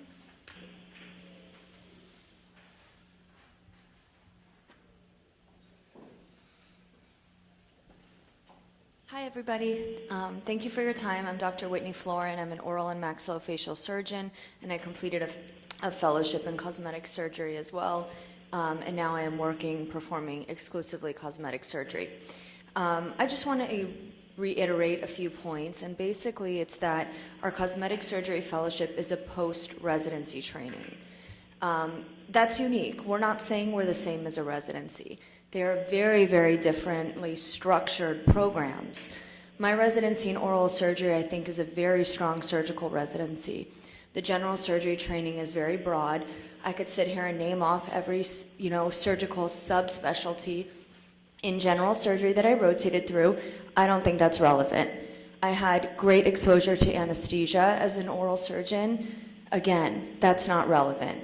We had structured meetings every Thursday, every other Tuesday, this and that during our residency. That's residency. Post-residency surgical training, especially our cosmetic surgery program, is very different.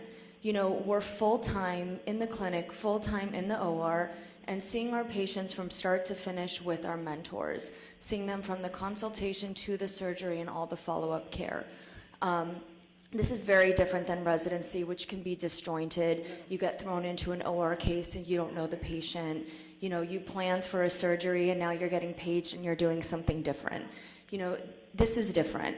And all of us came in with a very strong surgical background in order to go into this short 1-year fellowship. I think that 1 year is plenty of time to hone in on specific surgeries when you're a skilled surgeon to begin with. And you're trained to manage basic complications that come about in a surgery. During my cosmetic surgery fellowship, I was amazed at how much I learned in 1 year, how confident I felt performing cosmetic surgeries on my own safely. I don't think any person that graduates from a cosmetic surgery fellowship claims to be an expert from head to toe cosmetic surgery, as somebody stated here. And I don't think any surgeon from any program would claim to be an expert in their full breadth of that surgical specialty. To me, that would be irresponsible and dangerous. That is the point of fellowships. As a responsible provider, we should be able to pick and choose the procedures that we feel comfortable to safely carry out. And many plastic surgeons, I believe, pick and choose what procedures they carry out, just as cosmetic surgeons do. And that is our responsibility as providers to do that. Thank you. Thank you. Patrick Herms.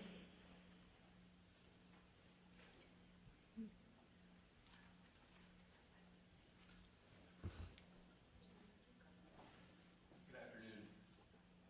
I'm the Director of Government Affairs for the American Society of Plastic Surgeons. It's good to see you all again.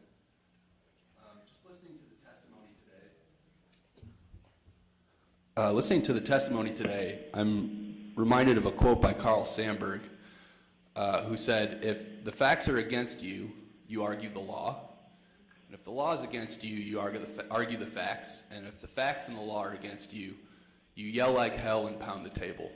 And what you're getting today are a competing set of facts and competing set of interpretations of the law. I would just ask that you turn to the one person in this who you absolutely cannot question, in spite of all of the ad hominem attacks that have come at him, who you cannot question the independence of, and that's the medical reviewer you hired. He found twice now that this application should be denied, and in, I think, 10 of the 14 areas that were covered, areas of concern that were covered, he found continuing deficiencies. What struck me about those deficiencies is that in 8 of those 10 areas, they were related to an inability to document the things that were being requested. And if we go back to the concerns that this board had at the last hearing, it was about how we transitioned from having program requirements to having the enforcement of program requirements. It's not all that difficult to have written policies. What's hard to do is to develop systems and processes to ensure that those policies are enforced.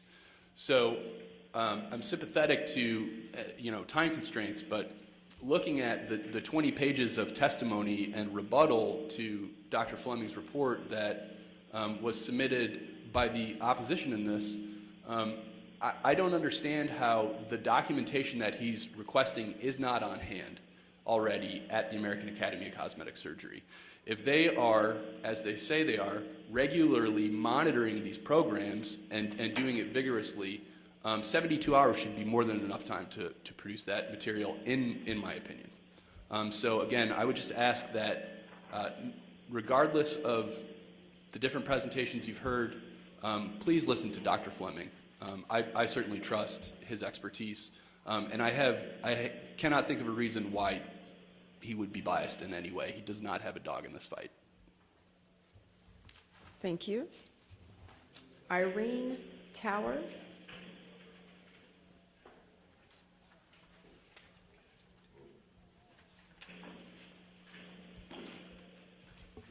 Hi, thank you. I'm Dr. Irene Tower. I am a practicing cosmetic surgeon. My background is in general surgery. I'm a board-certified general surgeon, and I'm fellowship trained in cosmetic surgery. I've had 5 years of general surgery training in a residency that covered all of the body parts that the plastic surgeons had mentioned. In addition, I also had a research year and a full year dedicated just to cosmetic surgery training. I knew a few years into my residency training that I wanted to pursue cosmetic surgery. I was misinformed, as many are, that plastic surgery was the only route to this field. As I interviewed in plastic surgery for a plastic surgery residency, I had an eye-opening experience. I was told not to mention that I wanted to do cosmetic surgery, that it was actually frowned upon, and I would never get a position in a plastic surgery residency. It was a very small scope of their training, as I was told. The first interview that I was placed on, I walked in, there was a beautiful young plastic surgery attending, and she told me, "We are not here to make beautiful people more beautiful." She made it clear to me that that residency would not teach me what I wanted to learn and the skills that I needed. At that time, that's when I found the ABCS, their website, and their fellowships.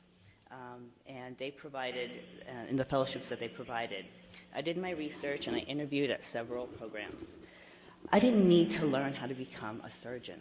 I was already a surgeon. I had those skills. I wanted to learn the art and the skills necessary to perform aesthetic surgery safely. In my one-year training, I was hands-on. I did hold a scalpel. In response to our plastic surgery colleagues, I respectfully argue that any of their residents were actually the primary surgeon on any of the cosmetic cases, the outpatient cosmetic cases. I have worked, I have trained hard, I help give my patients beautiful outcomes. I should be able to advertise my training, my credentials as a board-certified cosmetic surgeon, because I am. That sets me apart from others that may claim to be cosmetic surgeons that did not undergo the same training. We're here for patient safety, and I think that you should be too. Thank you. Thank you. Laura Norton.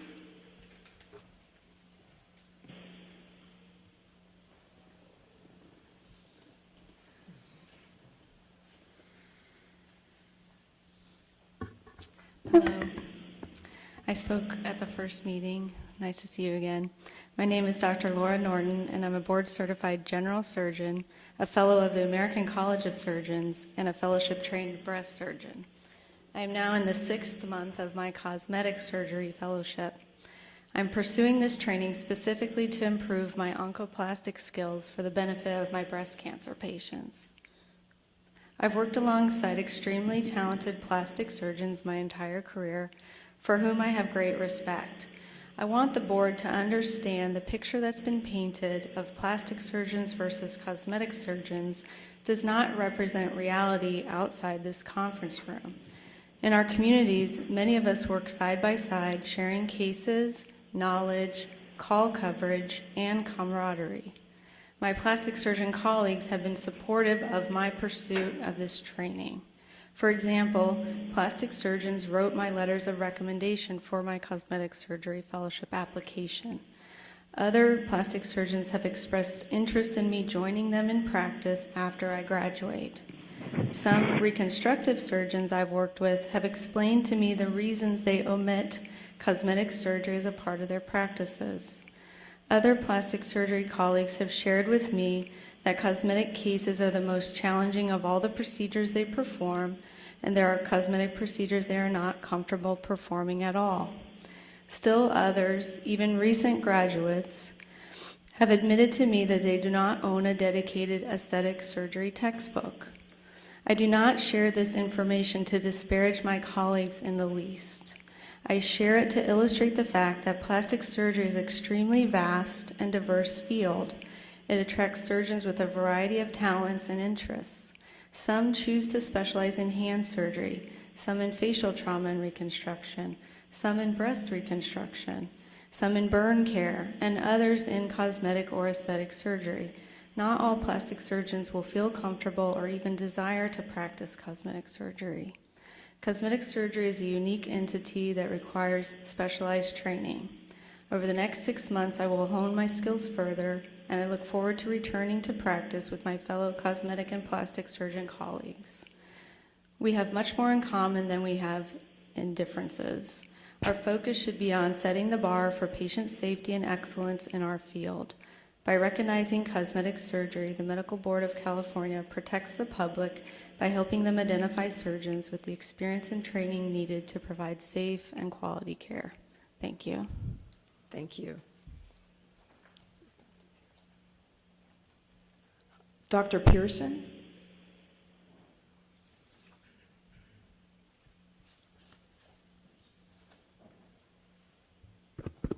Okay. Yes. Can you hear? Thank you.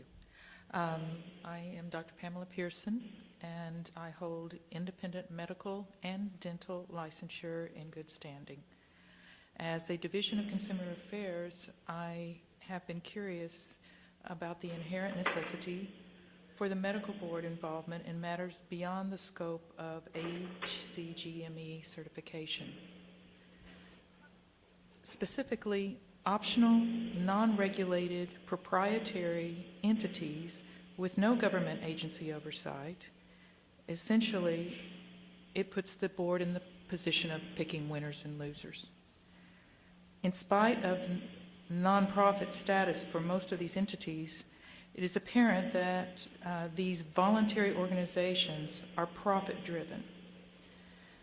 This includes non-optional applicant participation in human research. Additionally, requirements among organizations are not uniform. More importantly, there is no system for the medical board to supervise and ensure standards of performance within the various entities. This is complicated by frequent changes of published practices and policies within the entities without any transparency. These inequitable practices by the entities create the impression of pay to play and requirements driven by profit. Multiple current litigation status underscores the ABMS efforts to create non-competition climates by limiting competitors' right to exist while extending their certification business outside of the American training facilities to other nations.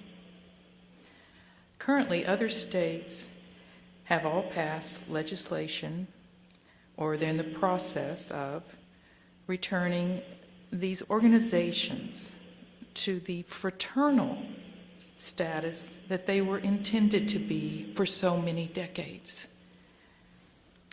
These optional entities currently are as discriminatory as marital status on a job application in a right-to-work state. I hope you will consider this, whether this is even an item for it to be agendized, or if it actually is a restriction of trade. Thank you. Thank you. Are there any additional comments in the audience?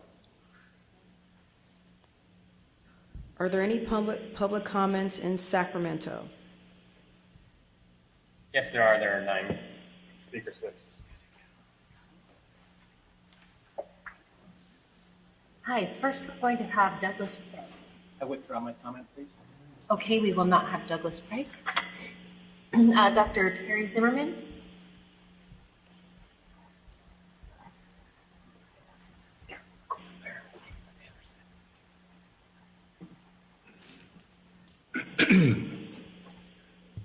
My name is Dr. Terry Zimmerman. I'm a board-certified plastic surgeon in practice in my 28th year in Sacramento. I'm currently the Vice President of the California Society and past President of the Sacramento Society of Plastic Surgeons. After listening to all the testimony today, I think we've kind of lost sight a little bit of what this current process is trying to decide. And that's whether the American Board of Cosmetic Surgery is equal to content, duration, and scope to other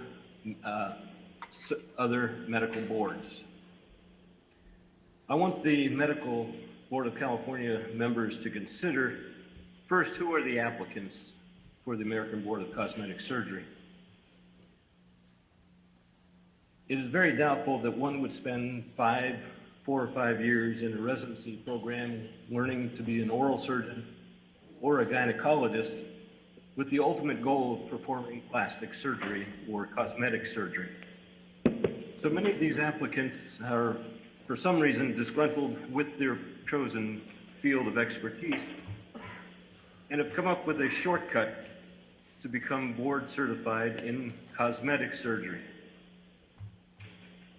We've heard many arguments, including a very well-stated argument from a current resident in plastic surgery, that cosmetic surgery and plastic surgery cannot be disjointed. In performing cosmetic surgery, we're elevating flaps, moving tissue, learning and dealing with the anatomy, the arteries, veins, nerves, etc. And this cannot be, despite what's been said, learned adequately in just 1 year of training. The varied experience of the different applicants for the American Board of Cosmetic Surgery is quite varied and very limited in different areas of anatomy. So my strong recommendation is that the American Board of Cosmetic Surgery cannot be deemed equivalent to other board certifications.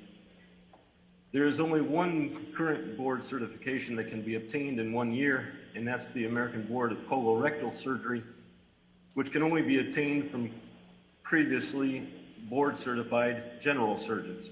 Otherwise, more than 1 year of training is required for any board certification. So again, my strong recommendation is to deny this application for equivalency. Thank you. Thank you. We have Dr. Michael Wong, please.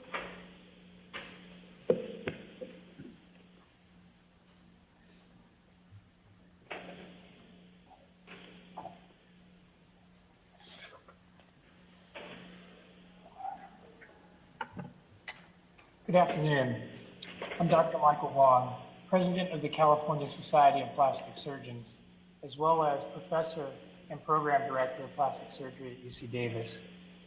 Thank you for allowing me the chance to present and add my many concerns about the ABCS's application for equivalency. As Program Director, I want to focus on how ABCS Fellowship Program resources and supervision are not equivalent in scope and content to ABMS programs. Most ABMS programs occur in large academic medical settings with extensive resources to support an environment of learning. This includes extensive and formal weekly didactics and conferences supported by numerous faculty dedicated to the education of residents. Faculty have academic appointments with verifiable academic output and are committed to teaching. This is seen and emulated by their trainees with similar verifiable academic productivity. Moreover, there is close institutional oversight of these training programs through the Graduate Medical Education Office to ensure compliance with all the ACGME's residency program requirements. In contrast, the ABCS fellowships are typically single surgeon offices with commensurate limited resources to support education. This finding was supported by Dr. Fleming, who noted the ABCS produced only an attestation form regarding the adequacy of institutional resources. He concluded that ABCS provided no documentation to assure that even the most minimal requirements for sufficient academic support were met. He also noted that fellowship directors do not have required academic appointments nor affiliations, nor are they consistently engaged in verifiable academic output. Similarly, the requirement that their fellows perform research and submit a paper was not consistently met by the majority of fellows. In addition, these fellowships are only accountable to the ABCS and AACS, which have a troubling overlap in leadership. Dr. Fleming points out that this concurrency and perceived conflict of interest were not addressed by the AACS. Even more disturbing, program compliance is monitored through what ABCS President Alex Sobel described in the last hearing as an affirmation process, where programs register that they are in compliance with the clinical training guidelines. That is clearly not sufficient oversight for any ABMS program. Thus, it is clear that the ABCS Fellowship Program resources and supervision are not equivalent in scope and content to the ABMS programs, supporting a denial of ABCS equivalency. Thank you for your kind attention. Thank you. We have Charleston Chua, I believe.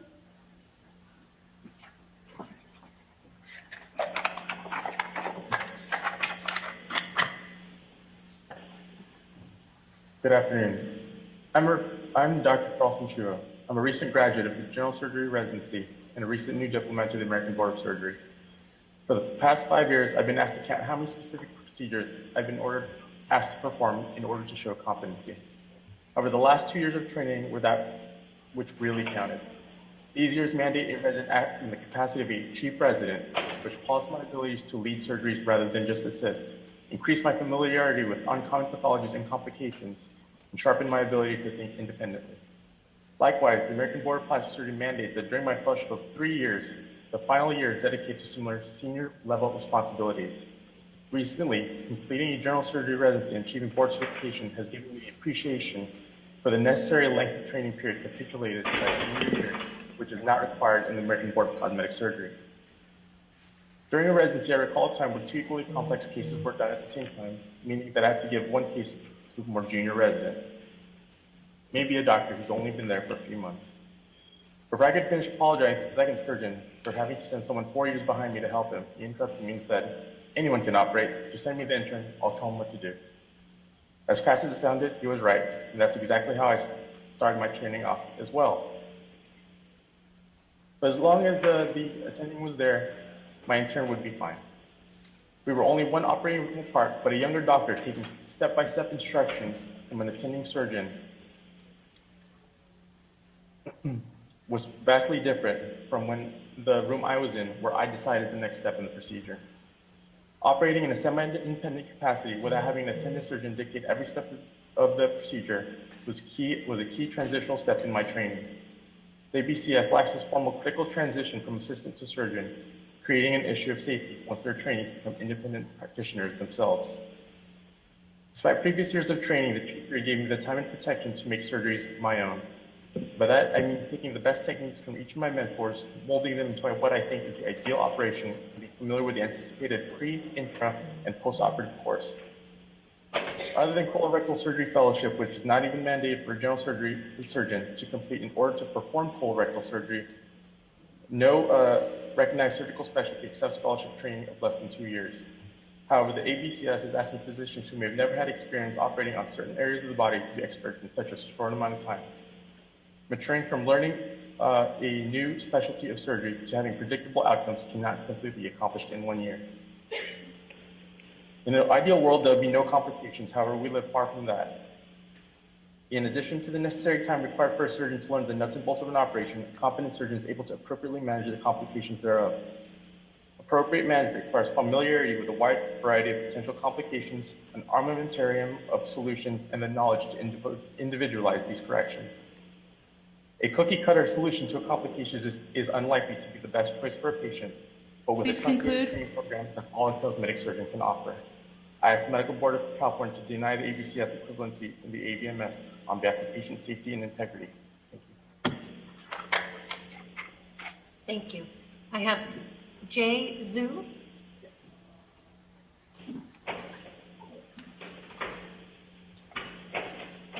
Hello, thank you for your time. My name is Jay. I'm currently a resident at UC Davis for plastic surgery.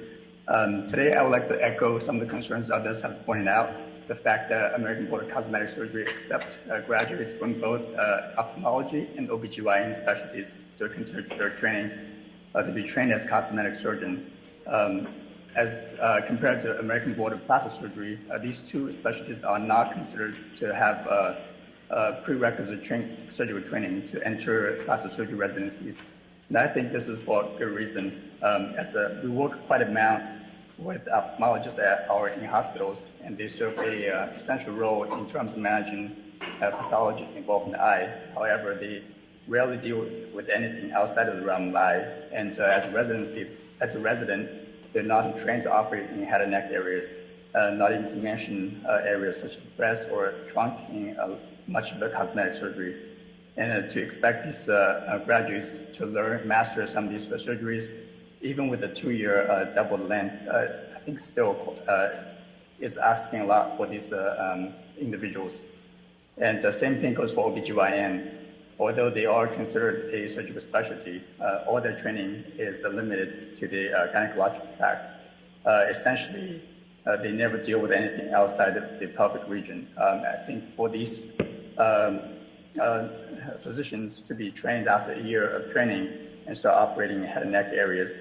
I think it's not safe for a lot of these patients, and I think this do need more further consideration on these matters. And I think my main point is to consider the fact that American Board of Cosmetic Surgery has a lower standard in terms of accepting applicants with the surgical prerequisite training is a sign that it doesn't have the same scope or equivalency as the American Board of Plastic Surgery or other established medical boards. Thank you for your time.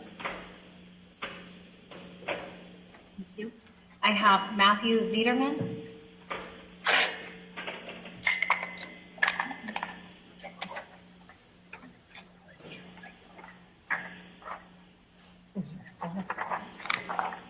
Good afternoon. My name is Matthew Zeideman. I'm a third-year integrated plastic surgery resident at UC Davis. I thank you for your time and attention today. Each of us here is concerned about the safety of not only our patients, but the public at large. No ABMS board certifies a physician to perform surgical procedures on any body part after a single year of training in that anatomical area. Surgical ABMS boards require a minimum of 3 years of training, and most of us endure at least 5, if not 8 or 9 or 10, regardless of what your fellowship track might be. However, after a 1-year fellowship, the ABCS certifies otolaryngologists, oral maxillofacial surgeons, and ophthalmologists to operate everywhere below the neck, including the abdomen, breast, and extremities. Further, the ABCS would certify OBGYNs to operate everywhere outside the pelvis, including the abdomen, breasts, and face. I'd like to briefly contrast this with our training for plastic surgery residents, where throughout our residency, in my case, which will be at least 6 years, we continuously work on different parts of the human body. This includes not only our general plastic and reconstructive surgery training, where we do complex reconstruction and aesthetic procedures on all parts of the body, but also rotations dedicated to general surgery, head and neck surgery, oral maxillofacial surgery, dermatology, oculoplastic surgery, burn reconstruction, and surgery dedicated to the upper and lower extremities, as well as aesthetic surgery. Each of these dedicated rotations has strengthened my knowledge of these anatomical areas, how to approach them safely and at a high level for both aesthetic surgery and complex reconstruction. However, it is evident to me that I would not have the knowledge of surgical anatomy that I need to be able to perform a broad spectrum of procedures throughout the body with only a single year of training, particularly if I had only worked in one anatomical area prior to this. To be considered board certified, the requisite knowledge to operate outside of a dedicated anatomical area and manage those complications when they arise cannot be learned in a single year. ABCS certifies physicians from the aforementioned specialties to operate on the entire body after a year of apprenticeship. This is inadequate and dangerous to patients. The anatomical training required by the ABCS is not equivalent in scope, content, or duration that required for certification by the American Board of Plastic Surgery or other surgical specialties and the respective licensing boards. Granting equivalence to the ABCS cheapens the importance of board certification that many of us dedicate so many years of our lives to earn. Thank you. Thank you. We have Suzanne Inchoust.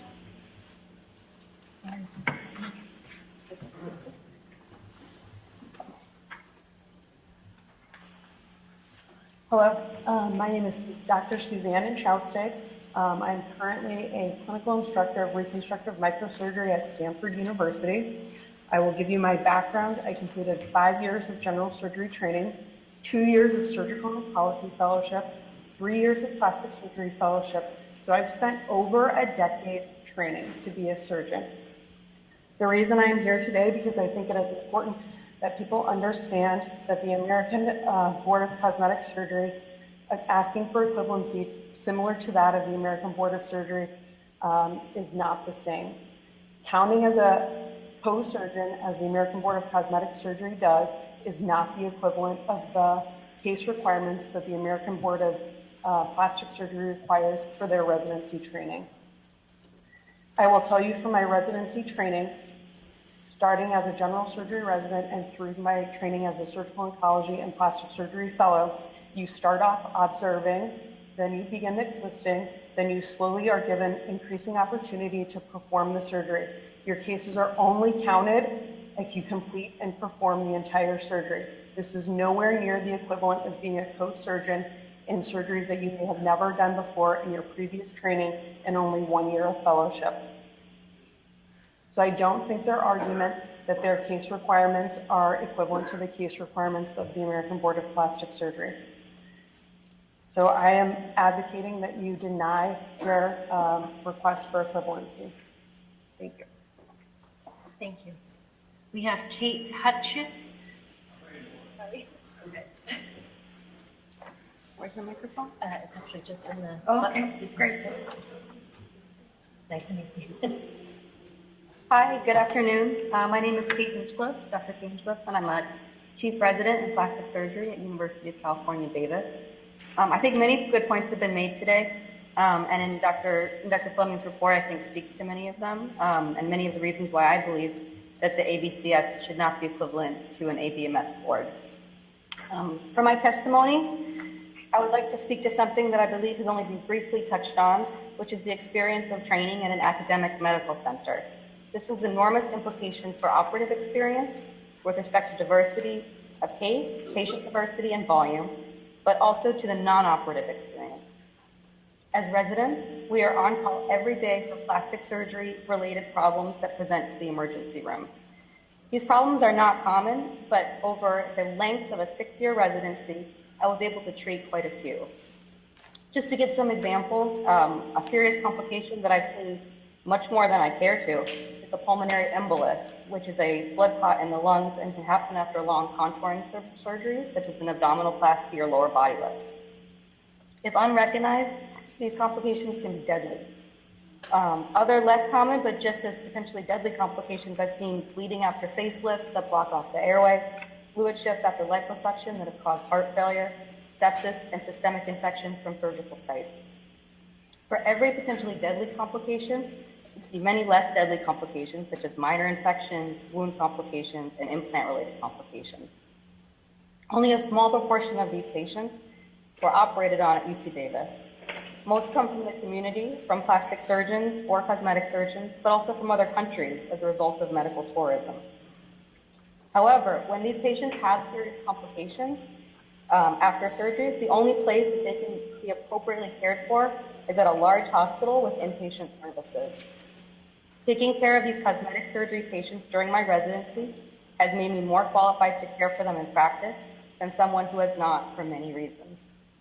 First, I am better able to recognize these complications. Just for example, a patient who calls in at night when I'm on call with shortness of breath can be immediately recognized as a pulmonary embolus, and I can meet them in the ER. Secondly, we see a lot of surgical complications due to poorly performed surgery, liposuction cannulas in the wrong anatomic area, even inside the abdomen, malpositioned implants or implants placed incorrectly. And in seeing these complications, I am much better able to consider and avoid them in the future.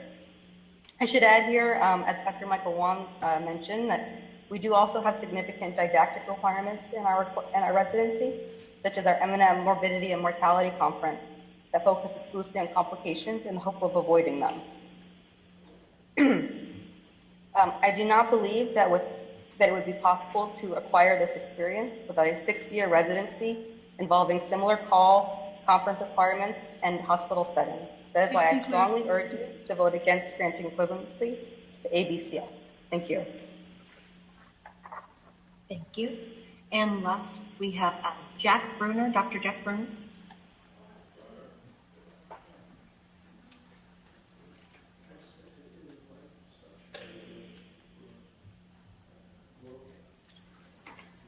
Please stop talking in the audience. I'm sorry, Carrie? Go ahead. Okay. Good afternoon, ladies and gentlemen of the board.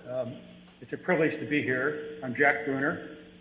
I'm retired, but I practiced plastic and reconstructive surgery for 46 years. I'm proud of that.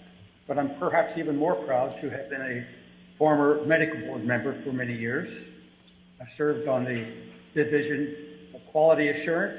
I learned a lot about administrative law after reviewing hundreds of documents, looking for the devil in the details making a lot of important decisions for a lot of physicians whether they continue to practice medicine.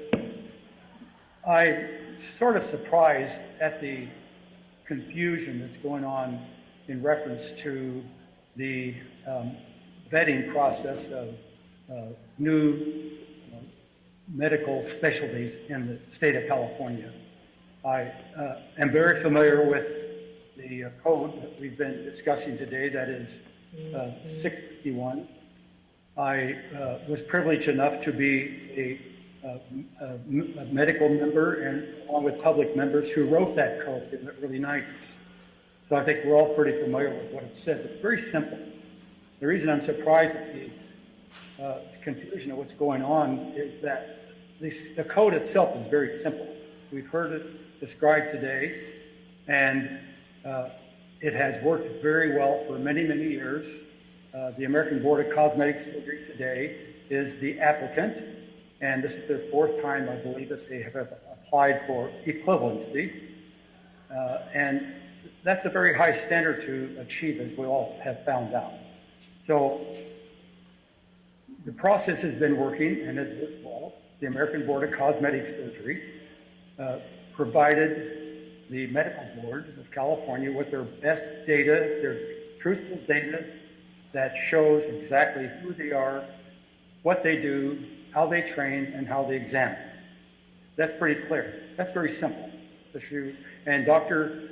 Fleming is an expert in taking this data, reviewing it for the medical board, and deciding, really finding the devil in the details, trying to live up to the standard of equivalency, not similarity, but equivalency. That's a very high standard and is a very difficult concept to grasp at times. But like other expert reviewers for the medical board, he has done a superb job. He's gone through this data, how many weeks or months now.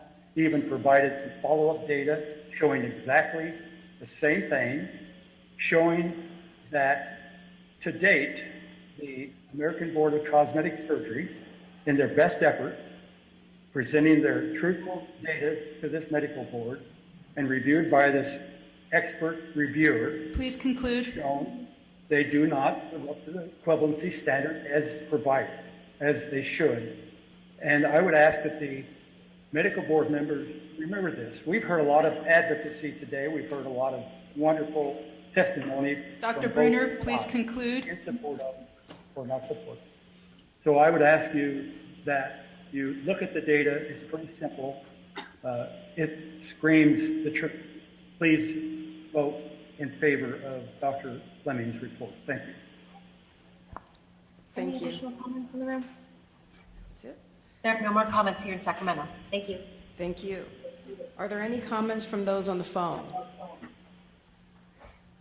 The first comment is coming from Saba Modikoff, California Society of Plastic Surgeons. Your line is open. Hi, my name is Saba Modikoff, and I'm a fifth-year plastic surgery resident surgeon at Loma Linda University. The surgical, anatomic, and artistic principles that guide our specialty have always fascinated and inspired me. But given how unique our specialty is, I'm not surprised that other physicians might try to find shortcuts to do the type of work that we do. Plastic surgery training is rigorous. Over the course of a 6-year residency, we are immersed in reconstructive and cosmetic surgery from head to toe. Over the last 5 years of my residency, I have performed thousands of procedures under the supervision of a board-certified plastic surgeon. Since the 3rd year of my residency, I have had my own resident clinic where I have seen cosmetic and reconstructive consultations and planned hundreds of cases of my own, which I have performed under the supervision of my faculty. The ABCS likes to argue that our reconstructive work does not add to our aesthetic or cosmetic expertise, but this couldn't be further from the truth. The reality is that the anatomic, surgical, and technical principles that guide aesthetic surgery are all fundamentally grounded in reconstructive surgery. Plastic surgeons have been the pioneers in this field and have established the principles upon which decision-making in aesthetic surgery is performed. Rhinoplasty, or a nose job, for example, has its roots in nasal reconstruction, which was first performed by plastic surgeons to reconstruct defects of the nose. Breast augmentation has its roots in breast reconstruction, which is an operation we perform to reconstruct post-mastectomy defects for women with breast cancer. You see, the very name of our specialty, plastic surgery, is derived from the Greek word plastikos, which means to shape or to mold. Our entire field and our training for 6 years, be it aesthetic or reconstructive, are grounded in this principle as we master the nuances of shaping and molding soft tissues to restore form and function. The complications of cosmetic surgery are real. The pain and disfigurement that a botched breast augmentation, facelift, or rhinoplasty can have on a patient and their sense of self are not to be taken lightly. In order to safely perform these procedures, avoid complications, and address complications if they happen, one has to have had appropriate training in both cosmetic and reconstructive surgery. Perhaps most importantly, plastic surgeons are trained by other plastic surgeons. Being trained by the people who originally described the procedures and understand the anatomy is superior to a one-year fellowship by another physician from another specialty who's only had 1 year of training in this realm. After a 6-year residency in plastic surgery, I don't think a 1-year fellowship would offer enough training for me to safely perform a C-section or deliver a baby like an obstetrician, remove an appendix or gallbladder like a general surgeon, or perform open-heart surgery like a thoracic surgeon. However, the ABCS boldly claims that physicians from these and other specialties can perform the surgical procedures that I have dedicated my entire life to mastering after completing a 12-month fellowship. Allowing these physicians to be recognized as board certified will do a grave disservice to our patients. Thank you.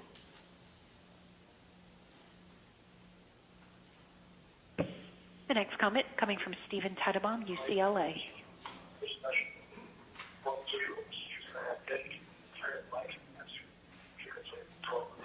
Stephen Teitelbaum, your line is open.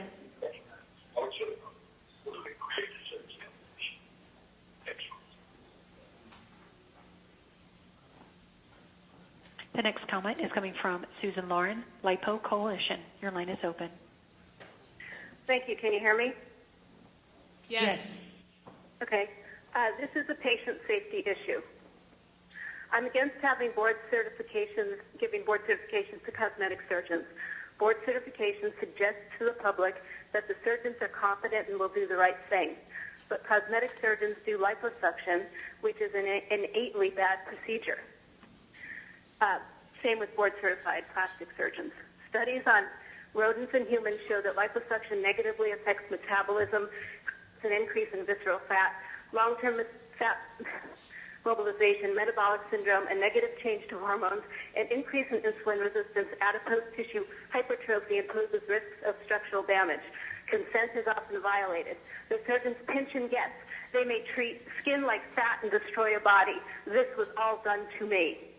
In the Journal of Anesthesia Now, Michael Lessig said, a quarter century after the nation's plastic surgeons received what amounted to carte blanche to perform liposuction, a new analysis suggests the procedure is no safer than it was back then.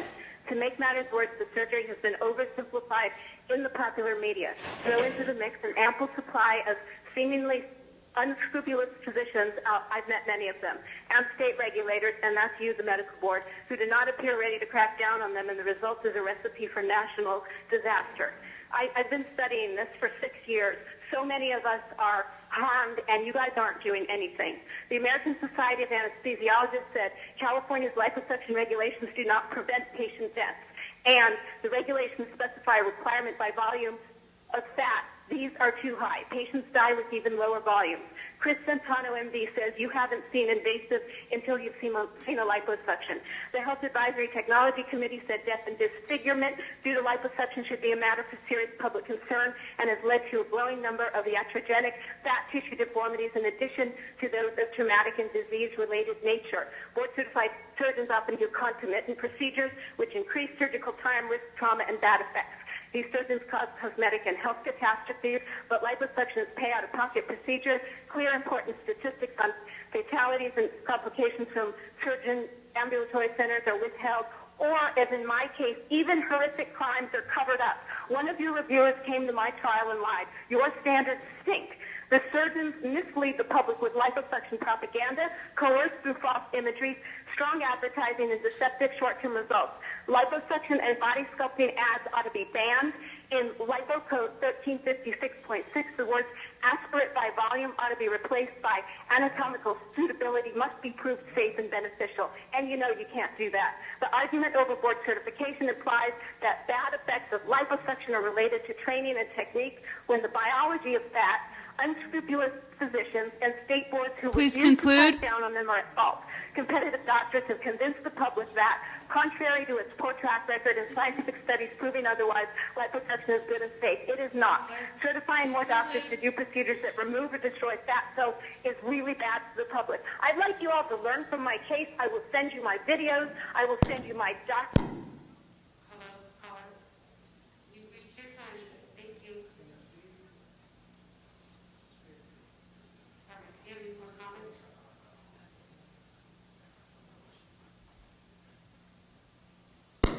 I'm Robert Springer. I'm a voluntary clinical professor of surgery at the University of California, San Diego, prior president of the California Society of Plastic Surgeons and the American Society for Aesthetic Plastic Surgery.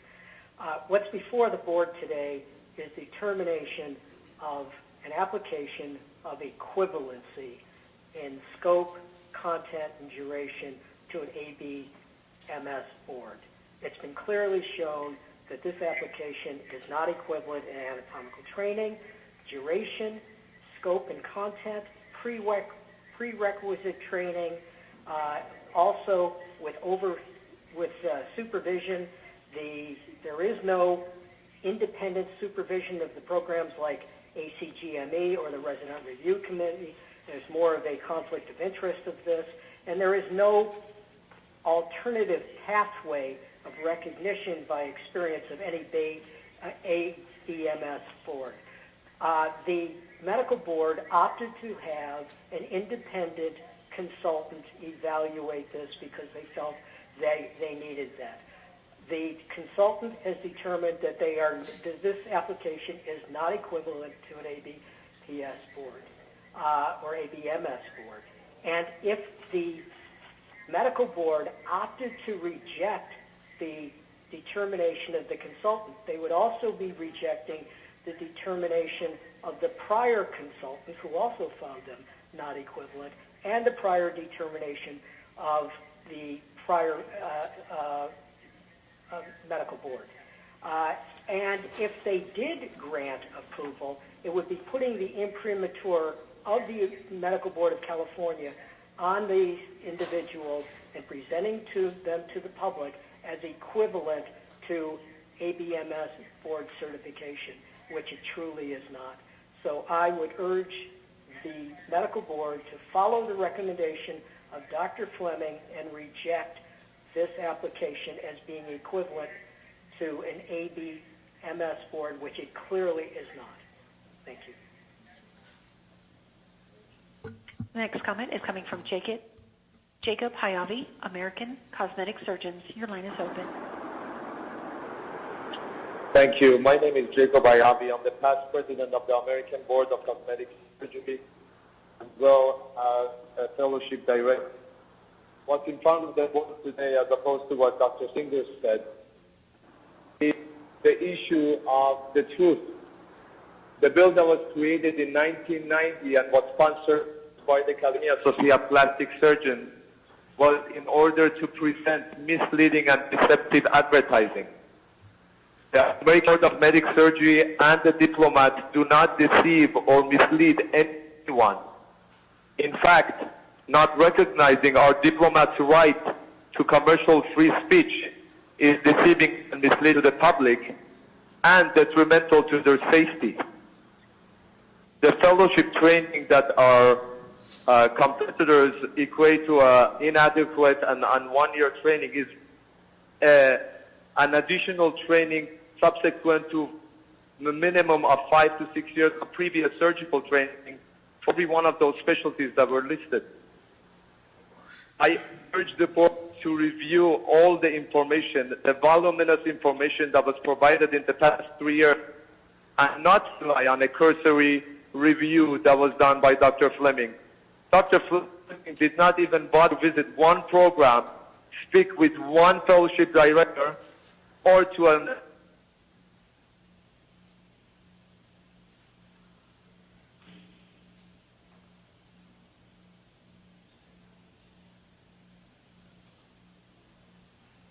Caller, it sounds like you've lost your line. We'll go on to the next comment that is coming from Stephen Teitelbaum, UCLA. Hi, everybody. Dear board members, thank you very much for having the patience to all of this again. I think the important thing is that though you've heard brilliant and persuasive testimony from the ABCS and from the ABPS, Dr. Fleming has already heard all of those arguments in a great deal of detail. None of us has offered you anything new. All of that has been read by him, analyzed by him, and digested by him. Additional questions and comments were provided to him. And so you would be making a mistake if you were to do anything other than follow his recommendation. The reason for the reviewer in the first place is it appeared obvious to the Medical Board's Division of Licensing that it would be impossible to adjudicate something so complicated in the context of a hearing. And that is why you hired him, and that is why you should support his recommendation. It's not only his recommendation, but it was the recommendation of Dr. Tompkins in 2005, and it was the recommendation of the previous reviewer. It was the decision of a previous Division of Licensing hearing and another one before that.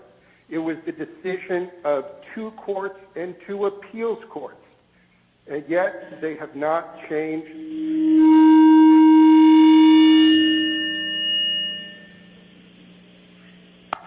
If you were to not grant this, or if you were to grant them equivalency, you would be ruling against all of those people and imperiling everyone. I will tell you one new thing right now. I want you to think about breast cancer. 1 in 8 women will get breast cancer. People go from a single year of surgery of the breast. Plastic surgeons have examined breast cancers, they've felt breast cancers, they've seen breast cancers. And cosmetic breast surgery has a tremendous impact on breast cancer detection, diagnosis, and treatment. It is impossible in 1 year of breast exposure to do that. There was an oral surgeon who testified earlier for the American Board of Cosmetic Surgeons. She said, "We are a fellowship, not a residency." Well, all 24 ABMS boards are residencies. Only residencies lead to ABMS board certification. There is a fellowship that leads to board certification. And for those reasons, I urge you, for the safety of Californians, to support the motion to vote to deny this application. Thank you. No further comments from the phone. Thank you. We have a motion to accept the expert reviewer's denial of the application. Ms. Cruz-Jones, please perform the roll call vote. Dr. Bolat. Aye. Dr. Gonadev. Aye. Dr. Hawkins. Yes. Ms. Lawson. Dr. Levine. Was that a yes? Yes, it was a yes. Dr. Lewis. Aye. Ms. Sutton-Wills. Yes. Mr. Wormuth. Aye. Ms. Wright. Yes. Dr. Yip. Aye. Ms. Pines. Aye. The motion carries. The next agenda item is we are adjourned.